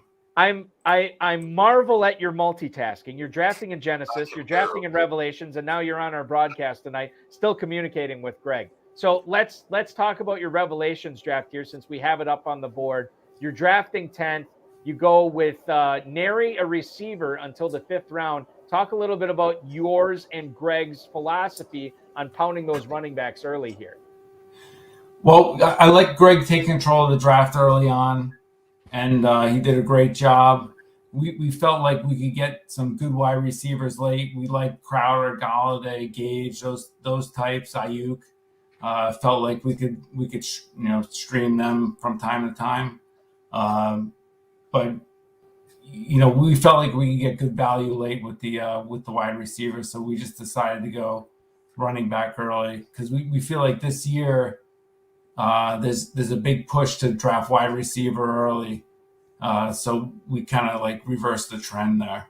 Is Kittle a value for you? Tight end 5 here. You get him at the 310. Is that a value right now? Are high stakes owners sleeping on that guy?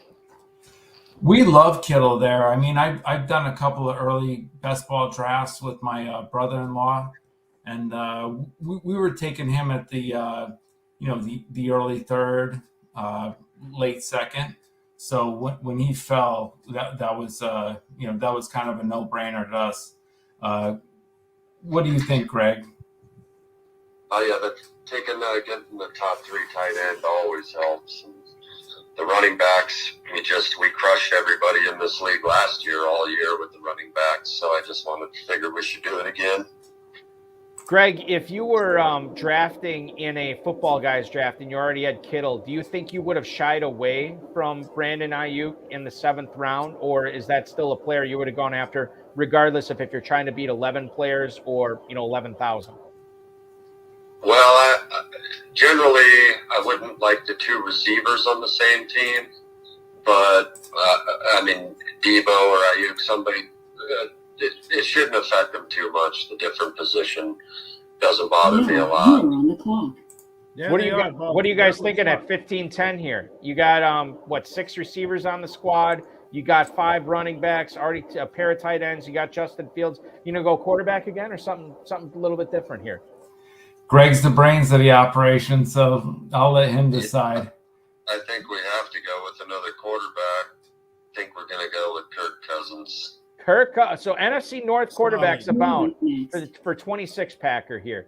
2-packer may be a Packers fan. 26-packer loading up on those NFC North quarterbacks. Jared Goff surely to come later on in the draft. Zero quarterback. Zero quarterback indeed. Absolutely. Hey, can you, Jake, talk a little bit, and I can't remember what you did in Genesis, but can you talk a little bit about James Cook and what you foresee from a redraft perspective this year in Buffalo?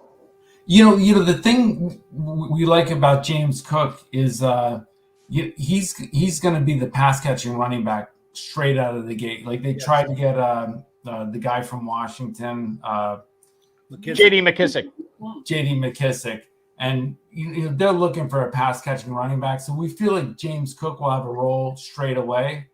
So I felt like he was a guy that he's got upside, but he'll also have like some weekly flex value. So, come an injury or something like that, he's also, we could plug him in for like, a big upside guy, but, he's definitely a flex guy. We can like push him from time to time. And you Guys, met, I've been a Jameson Crowder proponent, albeit at a little bit later draft position. I'm curious if you continue looking at that Buffalo Bills draft and what you might be doing in the upcoming rounds. There's a rookie receiver up there that is one of my favorite players, and I'm curious if he has crossed your bandwidth yet. Maybe we'll see. I won't tip any further. Well, I don't know his name, but I know of him. But we just felt for this year for redraft that Crowder was going to be the guy to fill that Cole Beasley role, and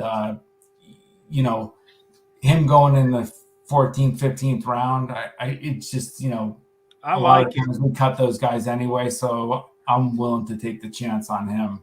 I like it, and I'm telling you, you got 4 rounds left, and I'll go look at that Buffalo Bills. So speaking of rookie receivers, the guy you just took in the 16th round was a rookie receiver for the Chargers last year, Joshua Palmer, and he was a guy I was high on Dynasty. And then the we Chargers, took him? Yes, you took him. You took him at the 1603. We're taking high-octane offense receivers. See, now this is interesting because I was super high on him in Dynasty.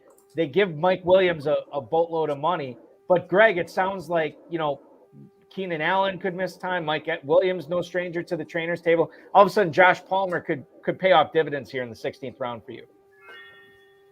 Right. Anybody from one of those teams. Same with Juju. We have Juju from KC. Somebody's got to catch the ball. Those quarterbacks are going to throw it no matter who's out there. So Allen's old, Keenan Allen's old, and Mike Williams is always something. So Palmer's worth it. Always something. When in doubt, draft an SEC wide receiver. It's always the move to make.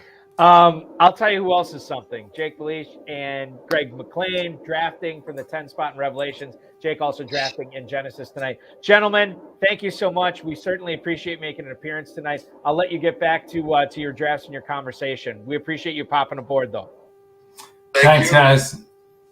Jake and Greg popping in. Okay, so we should probably get back. Greg Balky, I just got to tell you, I think we're going to see them in Kentucky this year. Oh, really? Because I do think we're going. That's awesome. Glad to hear. You always talk about players expanding their territory. The commish expanding his territory. Please. Internationally speaking, not with necessarily Jake and Greg, but that'd be awesome to get those guys in Louisville for sure. All right, so let's get into two Packers draft here at the 3 spot. Farrell, 4 straight running backs. I don't think I have ever, in all my years of playing redraft fantasy football, not saying it's right or wrong, I don't think I've ever started off with 3 straight running backs. But I do notice this. I'm wearing my Florida State hat tonight, Florida State fan. Ron Meyer, big Florida State fan as well. Dalvin Cook, Florida State in the 1st round. Cam Akers, Florida State in the 3rd round. He gets Chubb and Elijah Mitchell. That's a lot of touches. That's a lot of carries. It's a lot of catches. It's a lot of touchdowns there in the first 4 picks. Mm-hmm. He got snaked, I think, on Henderson. We have stories of Ron Meyer that would all have to be contextually laid out. And I'm tempted to tell one, so I'm just going to stay with this team. And whatever Ron Meyer does, I find myself doing it immediately. He's gone to the old school tight ends, and I like what he's stacked up there. It'll be interesting when Gronkowski makes his commitment. And I think Hunter Henry's kind of the forgotten man. I would like to see one of the things just right as we finished the draft last weekend. We're sitting here in a situation where there's just not a lot of youth coming into some of these teams.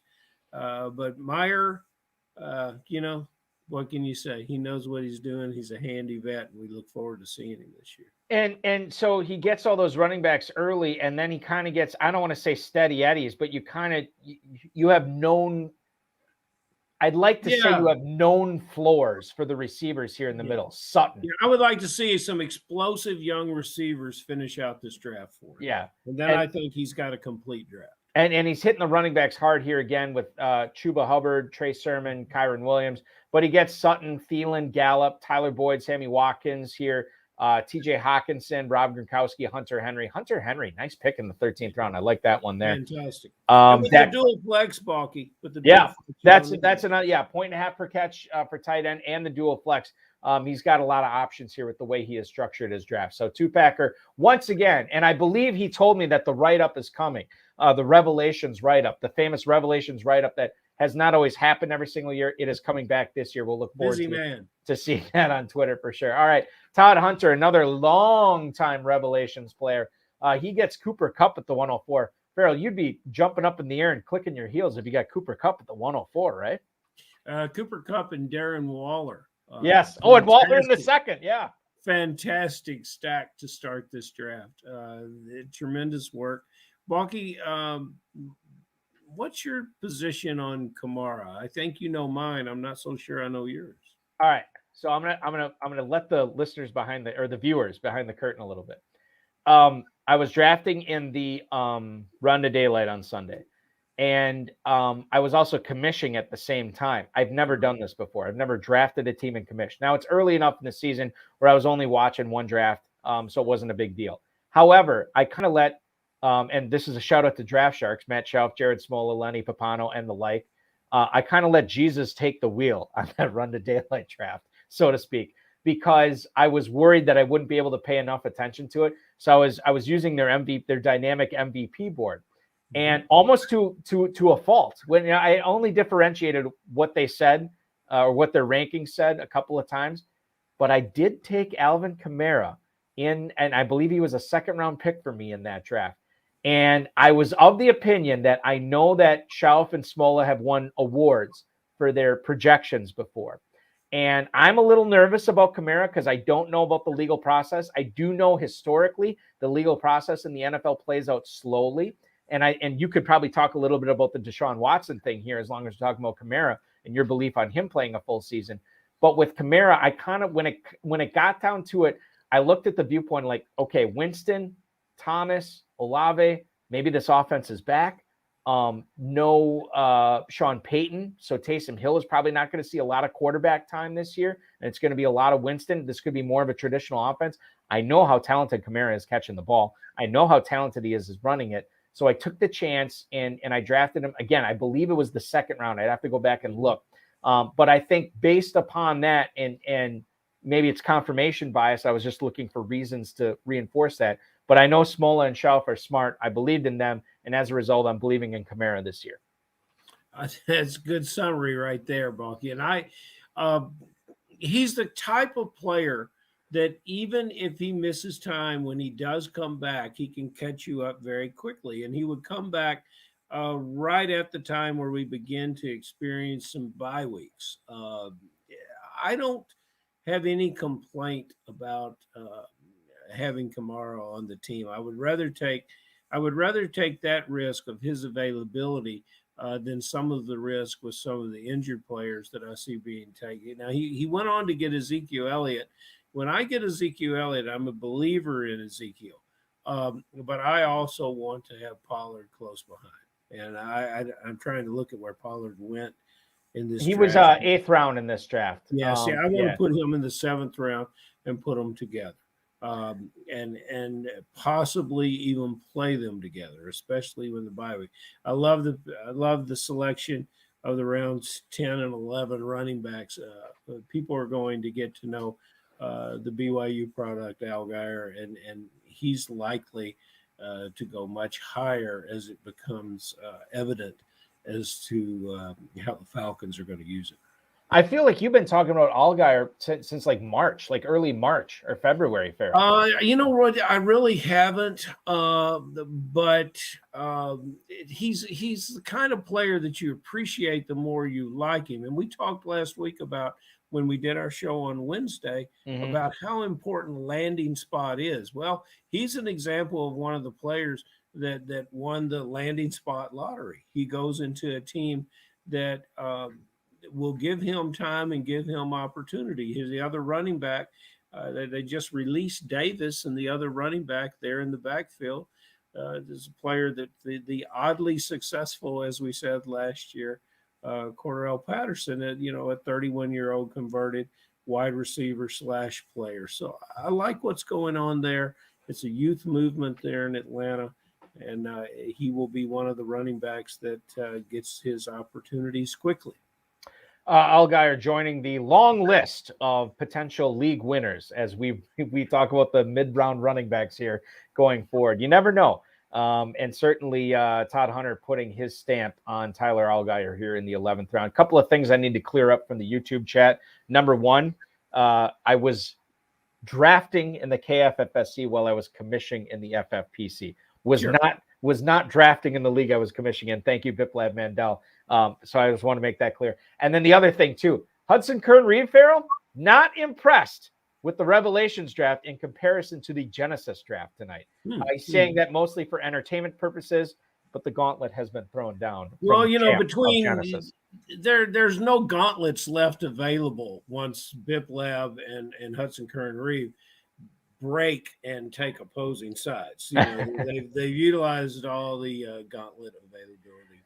It's a recession, depression kind of situation. I totally get it. Theo Greminger picking 5th tonight. Let's talk about his team in Revelations. So he gets Lamar Jackson in the 6th. Love it. Yep. Leonard Fournette, James Conner in rounds 2 and 3. He gets A.J. Dillon in the 7th, which I think that's a good pick. I can't rationally talk about the Packers apparently because I just love everybody there except for Sammy Watkins, obviously. Raheem Mostert, Kenyon Drake, Snoop Connor, all added to the backfield for Greminger here. Justin Jefferson, DJ Moore, Chris Godwin, Kadarius Toney, Rondale Moore, Jahan Dotson, the rookie there at wide receiver 58 in the 13th round. Albert Okuwepanam, Cole Kmet, Brevin Jordan are his tight ends. Farrell, I know you like Brevin Jordan for sure as his third tight end 27 in this draft. What's your prognosis? What do you think about Chris Godwin? How fast is he going to be back from that torn ACL that he suffered late in the 2021 season? Does that make him a good selection here at the 505 for Theo? That's the only reason he's available there, and I can live with it. I probably would not have I probably wouldn't have gone that way with some surefire receivers that went after him. However, it makes sense to me. He's a player that I admire greatly, and I hope he gets back on the field. What I notice about this team is one of my favorite players, Raheem Mostert, the one that can't stay healthy, but Mostert could. I really love the selection of the rookie Dehan. We haven't seen a Drake sighting. I love the Drake last year, and if he comes back healthy to an improved coaching situation with the Raiders, that's a good thing too. There's players here on this team that I would really like to have this drafters explanation of and why he likes them in the way he does, because I'm missing some things here. He's coming up on the clock here in the 18th. Yep. Mm-hmm. But it's I don't really care for his tight end selection. And I hope I'm proven wrong about that, because I kind of like Albert O as a player, but we're here to win fantasy games, and I just don't think there's going to be enough for him with the other tight end that was added in the draft. Tyler Beatty, what is it, Farrell? Tyler Beatty or Batty? Batty. Tyler Batty off the board. Running back out of Missouri. We've talked about him on the show before. I like him. New Orleans kid. I think that's a steal in the 18th round. He has just as much a chance as breaking through there that anyone does. Let's move on and talk about the Williamson-Hubbard team here from the 6th spot. Pounded the receivers early. In fact, 5 of their 6 selections were indeed receivers. Jamar Chase, Mike Evans, Michael Pittman, Allen Robinson, Darnell Mooney. You get Saquon Barkley and Miles Sanders to go along with those running backs. The GOAT, Tom Brady, who apparently admitted that the tuck rule may have been a fumble. Delighting Raiders fans everywhere, Farrell. I know that you probably weren't. I don't know how you felt about that, because you probably always thought that it was a fumble. And now you get the GOAT admitting, like, yeah, it might have been a fumble. Yeah. What year was that, Balky? Was it 2001? That sounds right. Does it go back that far? That was a very, very special day for me, and I watched that game and enjoyed. Special day for you, right? Until that point. we're in the later rounds, and we can talk about what they've done later as well. I really love their rookie receiver, Tolbert, especially in the situation. There's another rookie receiver that they can put with their Darnell Mooney from the Bears. I'd like to see that. Robinson and Mooney separated in Chicago, but not here on this roster. You know what I think of Evans and Pittman. These guys know what they're doing, as all these drafters do. They got value in Carter. They probably know something about some of these running backs that I don't. I haven't heard a lot of commentary about Gainwell. Balky, you have anything to say about Gainwell? He goes in the 10th round here. Yeah, I mean, not Seems especially a little high to me, but yeah, he flashed. Well, I'll say this, and speaking of Fantasy Mojo, we're going to have him joining the program just in a little bit. But I'll say about Gainwell is Philly. Well, maybe we should ask Darren Armani about this, given that he's a Philly fan. But I look at it like, okay, they draft Devontae Smith, they draft Jalen Reagor, they trade for AJ Brown. I guess I'm just unconvinced that they're all of a sudden going to be a passing team when they've been the most run dominant team. And getting a share of that in Kenneth Gainwell might serve you well, especially when you're only putting up a 10th round pick. Let's go to our resident Eagles fan, and we're going to bring him on right now. He's drafting from the 11th spot tonight. He runs FantasyMojo.com. You follow him on Twitter at FantasyMojo. The one, the only Darren Armani. Welcome to the program tonight. How are you, Darren? Good, guys. How you doing? You hear me okay? Yes, you're coming through excellent. You're drafting from the 11th spot. We're going to get to your team in a second.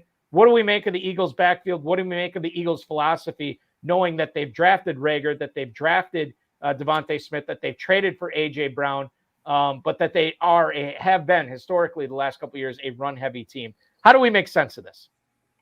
I think if you followed them, they did trend more towards a pass-heavy team towards the end of the year. But I the weapons, I mean, I wouldn't be taking anybody besides A.J. Brown and Devonta Smith. And even then, it's – and then, Goddard as well. But guys outside of that, it's dicey. I mean, Jalen Hurts has to play a role in this, right?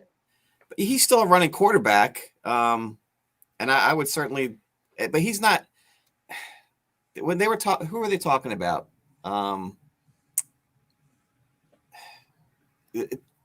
Well, we know when they got A.J. Brown. I mean, the ceilings are now capped on these guys because Hurts just isn't the prototypical passer. So, Darren, go ahead and talk about all Eagles. I mean, get Boston Scott in there. It's obvious Balky wants you to talk about these Eagles. We want you to show some excitement about these. Apparently, there's no love. Well, but here's the thing. It's tough to get too excited about them. Exactly. DeFarrell, this is what we're learning tonight. Darren Armani, the pulse of the Philadelphia Eagles. Not excited for him? No. Why should we be excited for him? Yeah, exactly. Stay away from the Eagles. Do you ever go against the mojo? You're looking at your own numbers and say, well, that's not going to hold. Here's what I do. That's what I do. I haven't drafted too many of them, to be honest with you. So that's kind of where I'm at. But yeah, now this is an interesting draft that we're in. With all the GOAT District guys, this is almost like a rookie draft that we're doing. They're just sucking up all those rookies. Well, and we have seen that in the process tonight. How do you, as we're wrapping up, you're coming on your final pick here, Darren. You already got a kicker and a defense, so we're expecting you to wow us here. No pressure. But what do you think about your team here? As we're wrapping up, what do you think about its chances of contending for a title? It's an interesting team. I'll admit that I end up doing the same thing as at the team in Genesis with the Thomas and Olave picks. You are up next. I think it's a contender. It's not like the strongest draft that I've ever had, to be honest with you, but I think it's going to come down to my receivers. The running backs that I have, I'd say I've got some resiliency there with both of the Houston options. Obviously, the hero RB with Mixon, and if Edmonds can deliver, that would be outstanding. Mm-hmm. I like Pierce. I think that's a really good pick. Yeah, we'll see. But like I said, we're 4 months away from the start of the season. So well, but you still have Dak, right? I mean, like that dominant Texans running attack, and Right. I say that tongue in cheek, but rounds 10 and 11, man, you wrapped it up. They might be better than we think. So I'm somewhat hopeful. But yeah, so I've got ideally, whoever emerges there, and if that first waiver wire, it's just going to be mayhem. You are on the clock. Yeah. Yes, it will. It will be mayhem. All right, so you're on the clock right now. I would say you're weak at tight end depth, but depth everywhere else looks good. What are you thinking here, Darren, in the 20th? Oh, receiver. I took Duvernay. I mean, technically he's the number 2 wide out there. I got him with Andrews. The 20th pick. We'll see what happens. Again, like that first waiver wire, we're going to be doing a mass reconstruction of our teams. So I'm just putting some pieces in place, planting the seeds, see how things shake out, and then hopefully we have some surprises over the course of the preseason. I feel like it's a contender, but it's so far away from the regular season. We don't know what's going to happen with any of these guys. How does your draft strategy change? You mentioned the first waiver wire. You mentioned that we're 4 months away. You mentioned all this stuff. How does your draft strategy change, Darren, when you're drafting in April or May, as opposed to when you're drafting your main events in September? Well, in this particularly, because it's a confined league, right? I went with some more of the handcuffs for the backs. Whereas if this was a football guys or main event, I wouldn't have done that. I would have just taken my shot at those guys. But do you think that when we're talking about drafting this early, do you find yourself going receiver? Because I look at this draft here, after 9 rounds, you already had 5 receivers, only 2 running backs. Do you find yourself going receiver a little bit earlier in these drafts, knowing that there's so much could happen at the running back position over the course of a summer? Yeah, I mean, and to be honest with you, I've kind of bought into the the wide receivers. They're going to get you the points in the flex. So I've sort of leaned towards that draft approach recently, and I'm surprised. Like 2-pack are going 4 running backs. That was crazy. Oh, the Scotch is flowing tonight. The Scotch. He came out of the metaverse. He left the digital horses in the stable to come out and do a fantasy football draft. So. How does a guy like that who's been racing digital horses, how do you even get up for the Kentucky Derby tomorrow? I don't know. It's going to look weird. They're not going to be digitized, so I'm not sure if he'll be able to deal with that. Was that the biggest surprise for you in this draft, Darren? As you look at the draft board, only a couple of picks remaining here. Was that the biggest surprise? Was 2-packer going with all those running backs in the first 4 rounds, or was something else that stood out? At Schellenberg, you look at his draft, he goes rounds 4 through 10, all receivers. Yeah. I mean, that looks pretty good, but a lot of guys, they're taking the stabs. Like if I'm going against ADP, like I use the football guys ADP for this, but with this group, they're just getting their guys, and there was guys taken way ahead of probably where they should have. But that crowd, they're like a dynasty type mindset, so it doesn't surprise me. Couple of comments from the chat right now. Schellenberg, the defending champ of Revelations. The nicest thing I could say about my draft, thank God for the preseason waiver wire run to have a starting quarterback, as right now his only quarterback he drafted, Deshaun Watson. Farrell, we're going to ask you about that in a second. And then the other thing, 2-packer, thank God this draft is over. I need to get in some flash drafts in Zed. So he's already focusing on the digital horses. The final pick goes off the board. Laviska Shenault to Matthew Flagger, and he's already switched into digital horse mode. Darren, we certainly appreciate everything that you do at fantasymojo.com, at FantasyMojo on Twitter. For the uninitiated, if somebody was going to check out fantasymojo.com and they're FFPC player, why should they subscribe?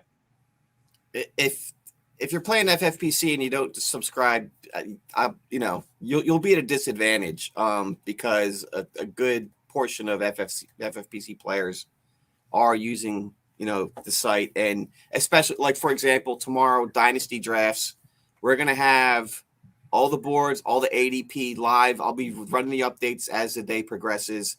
Keep in touch. And then of course the the Superflex Best Ball tournament that you just launched. I spent most of my day today getting ready for that. So as soon as those drafts hits, we'll have that data up there as well. Because that Superflex Best Ball Slim is, it's not as well known as some of the other formats. So I think people will, really want to see what the data looks like for those. And you could always jump in $35. I already did. I signed up. I wasn't specifically saying you. I was just saying to the viewers.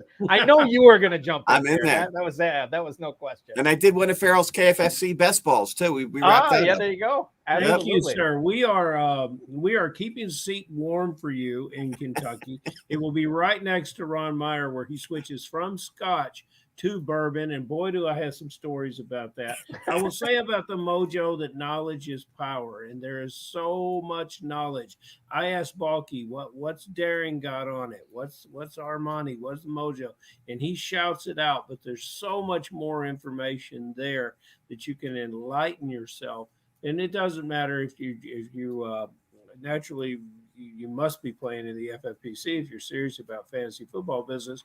But the information that you get, the knowledge that you get transfers to all drafts, and it leads you to success, whether it be in Kentucky or anywhere else you play. I don't know why you'd want to play anywhere else but those two places, but that's a whole nother thing. And we look forward to you coming down here and being part of it this year. And thank you, Darren, for that support. And thanks for chiming in, Darren. We appreciate you drafting. We appreciate you making an appearance tonight. Keep up all the great work. We'll continue checking out FantasyMojo.com. Andrew Schellenberg, the defending champion of Revelations. I'm quoting him. This is not me saying this. You are an effing moron to not subscribe. Luckily for me, there are still morons out there. Give Mojo more income. I support that 100%. I'm Eric Balkman, and I approve this message. Darren, thank you so much. I know you got a busy weekend ahead of you, dude. Thanks so much for everything you do. All right, guys. See you. Darren Armani at Fantasy Mojo on Twitter, FantasyMojo.com. Make sure you are subscribing. Speaking of Andrew Schellenberg, let's get into his squad at the 7th spot. I don't want to say he's got dynasty fever going on, but let's count the rookies here, Farrell. Breece Hall, Treylon Burks, Garrett Wilson, Zamir White, Pierre Strong, Isaiah Pacheco. These are and I'll tell you this. I drafted in the KFFSC pre-draft. I had a bunch of rookies on my team. Post-draft, didn't get as many. And I don't know if that's just because I wanted to take the chances pre-draft to see where these guys would land or what have you. But I definitely had fewer rookies in the post-draft selections that I've had as opposed to pre. What do you make of all the rookies on Clutch Like Shelley's team here? Well, I like this in this format because he's taking a shot as to how they'll develop, and then he'll go fill out with veterans that he feels that he can get early. If he sours on these guys, he can go to the waiver wire and he can get some veteran players early, or he can get another batch of rookies. I got 3 here. I cannot see Greg Dulich being drafted at tight end here, and that would have been a fantastic pick. The 2 other wide receivers that are being left off the boards here that should be chosen, in my mind, is Velus Jones, the new Chicago Bear, and the 5th round pick, Khalil Shakir, who can do practically everything. And based on where he is going and who he is going to be lining up with, Crowder is a fantastic veteran receiver, but Shakir is the kind of player that they won't keep on the bench all year long. And those are just 3 guys who played excellent ball in college and have impressed in their college or in their NFL prep work and walked to it. And I noticed that Wan'Dale Robinson from Kentucky win in this draft, and that's a fantastic New York Giant. There's some great things happening with the young players, and last year there were some receivers that went after the 3rd round. There was very, very little production. This is a different kind of year with different types of players, much more depth at certain offensive skill positions, and a big pool of players. So I think you can afford to take some risk on the rookies, and that's what they've done. And of course, there they are, sitting right there, dead center, in the draft in the number 9 position. They have Chase Claypool, which guarantees them success. Not a championship, mind you, but success. We're going to get into Chris Flint's choices in a second here from the 8 spot. But Farrell, I just want to let you know that the Dizzle has posted in the chat room your Vegas trip with him is booked from June 26th through the 30th. He also added the hashtag 26ers are welcome. So if any of the 26ers want to travel out, hang out with the Dizzle and the commissioner, the 26th through the 30th, they will be out in Vegas. So that's good stuff there. Chris Flint, let's get into his squad here from the 8-hole. Kyler Murray and Trevor Lawrence, okay, fine at quarterback. Najee Harris, David Montgomery, Josh Jacobs, Tony Pollard, Brian Robinson, Keontae Ingram at running back. CeeDee Lamb, Marquise Brown, Brandon Cooks, Christian Kirk, Jamison Williams, George Pickens, Donovan Peoples-Jones at receiver, tight end Dawson Knox, Noah Fant, Jelani Woods. I don't have a problem with this. I don't necessarily think that this team has the explosive firepower you'd like to see from a team just running away with it, but they could nickel and dime their way to success in this league. Obviously, when you get those 3 high-touch, known ceiling type running backs in the first 4 rounds, I think there's a lot to like about that. Jamison Williams, Christian Kirk, explosive receivers that you're getting in the mid rounds.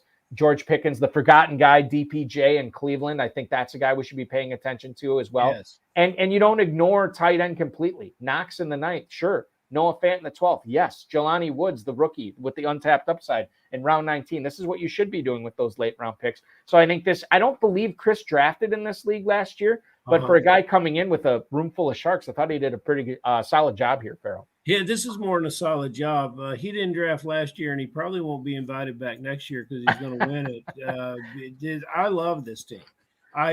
His weakness to me is at quarterback, unless Trevor Lawrence matures in the way that we all hope he does. Jelani Woods. You ever seen that Michael Jordan Wings poster, Balky, where he's doing this? Yeah, absolutely. Jelani Woods has I know the what you're same talking wingspan as Michael Jordan. Jelani Woods is going to be a fantastic red zone. Donovan Peoples-Jones, a player that's flashed, now paired with Watson at quarterback. I love what he's doing there. I know how you feel about Brandon Cooks. I get sort of excited looking at this team with what Pollard can do. We've already talked tonight about Brian Robinson's the expectations of this player. I would have done something different. I'm not a Kyler Murray fan, but that's okay. They've got enough quarterback.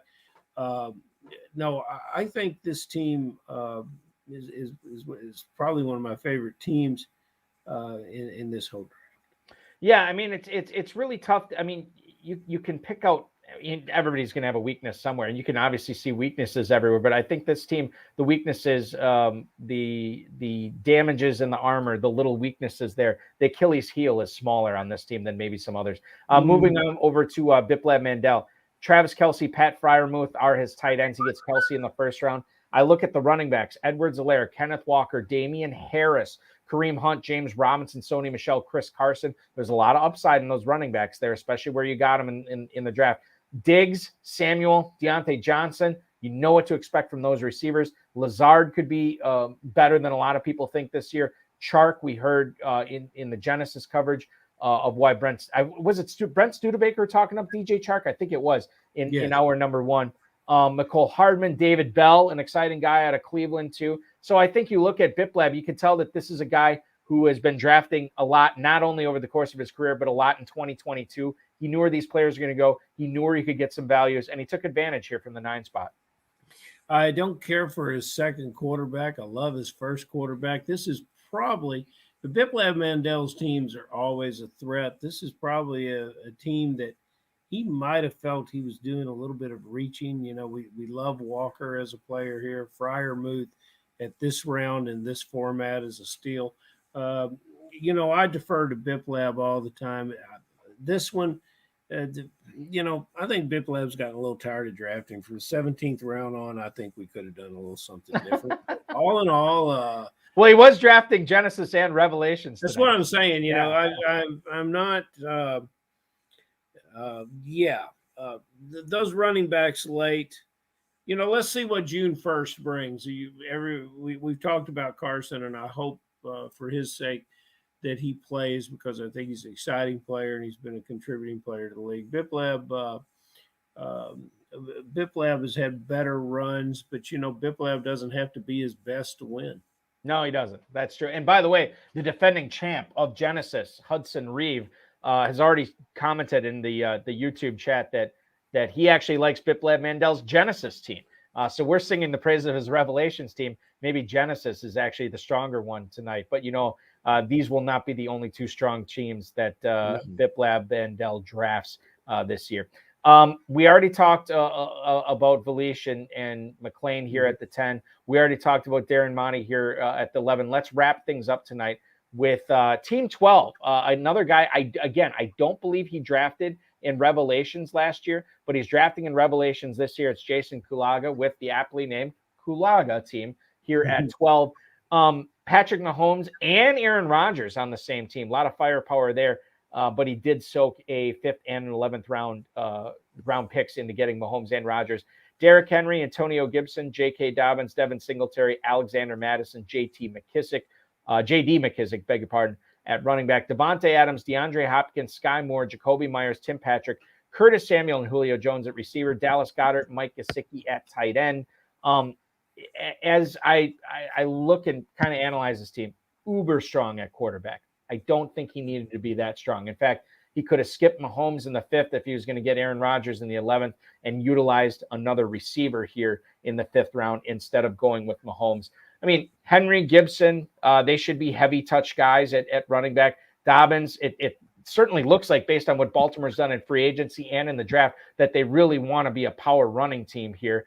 Singletary, again, we could be a starter for Buffalo, could get the lion's share of carries. Madison will be good, but he needs Cook to go down. McKissick is kind of a wild card there at flex. The receivers, I mean, I really would have liked to see more here. Adams, a target hog in Las Vegas, but Hopkins can't do anything till week 7. Sky Moore is a rookie.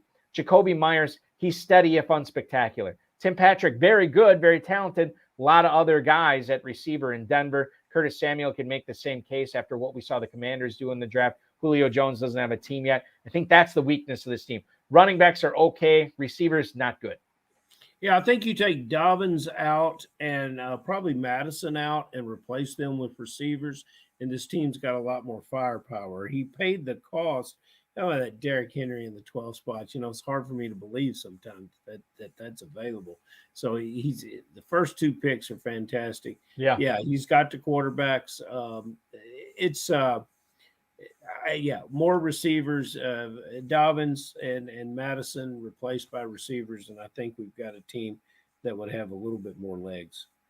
And we'll see. I mean, anything could happen, as Darren Armani said. Like, look, it's May 6th, right? And when do the real bullets start flying? Well, it's going to be another 4 months, So, and that's fine. It's why we love drafting. It's why we love doing these video casts with the Genesis and Revelations coverage, and it's why we love the analysis from one Farrell Elliott, the commissioner of the Kentucky Fantasy Football State Championship in its 20th year. Sign up now for the Draft Masters, the main event, the Run to Daylight at kffsc.com. Farrell, I appreciate you hanging out with me for the early extra hour tonight. That was awesome. We'll be back at 10/9 Central next week. Can't wait to have you again.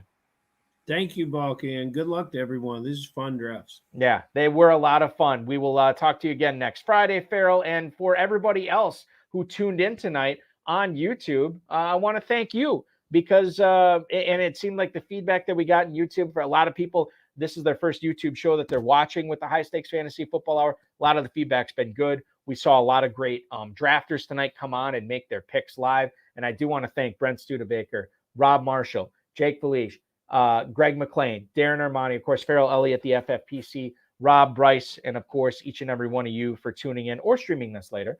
We are back, as I alluded to, with Farrell next Friday, 10/9 Central.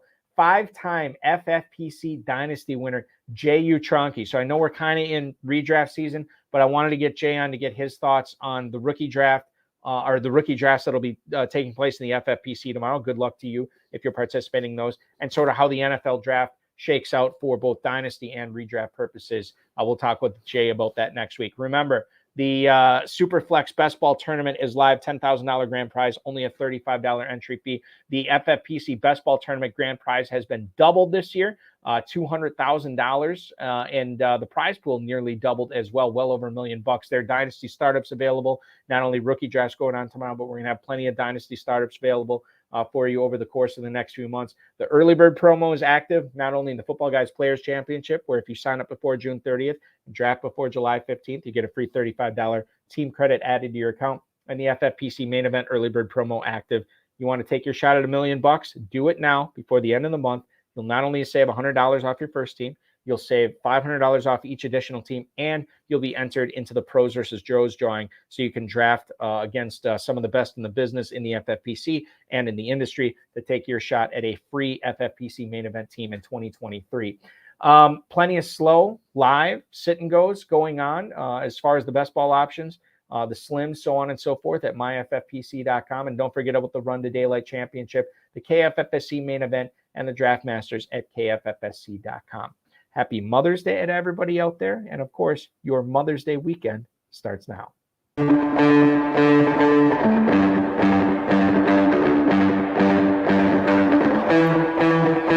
This has been another episode of the High Stakes Fantasy Football Hour presented by myffpc.com.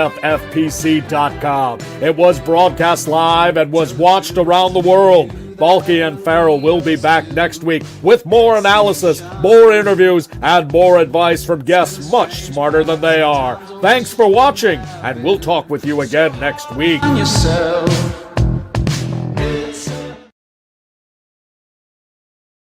Before I sign off for the evening, ladies and gentlemen, I do want to wish a happy Mother's Day, not only to my mother-in-law, but to my mother.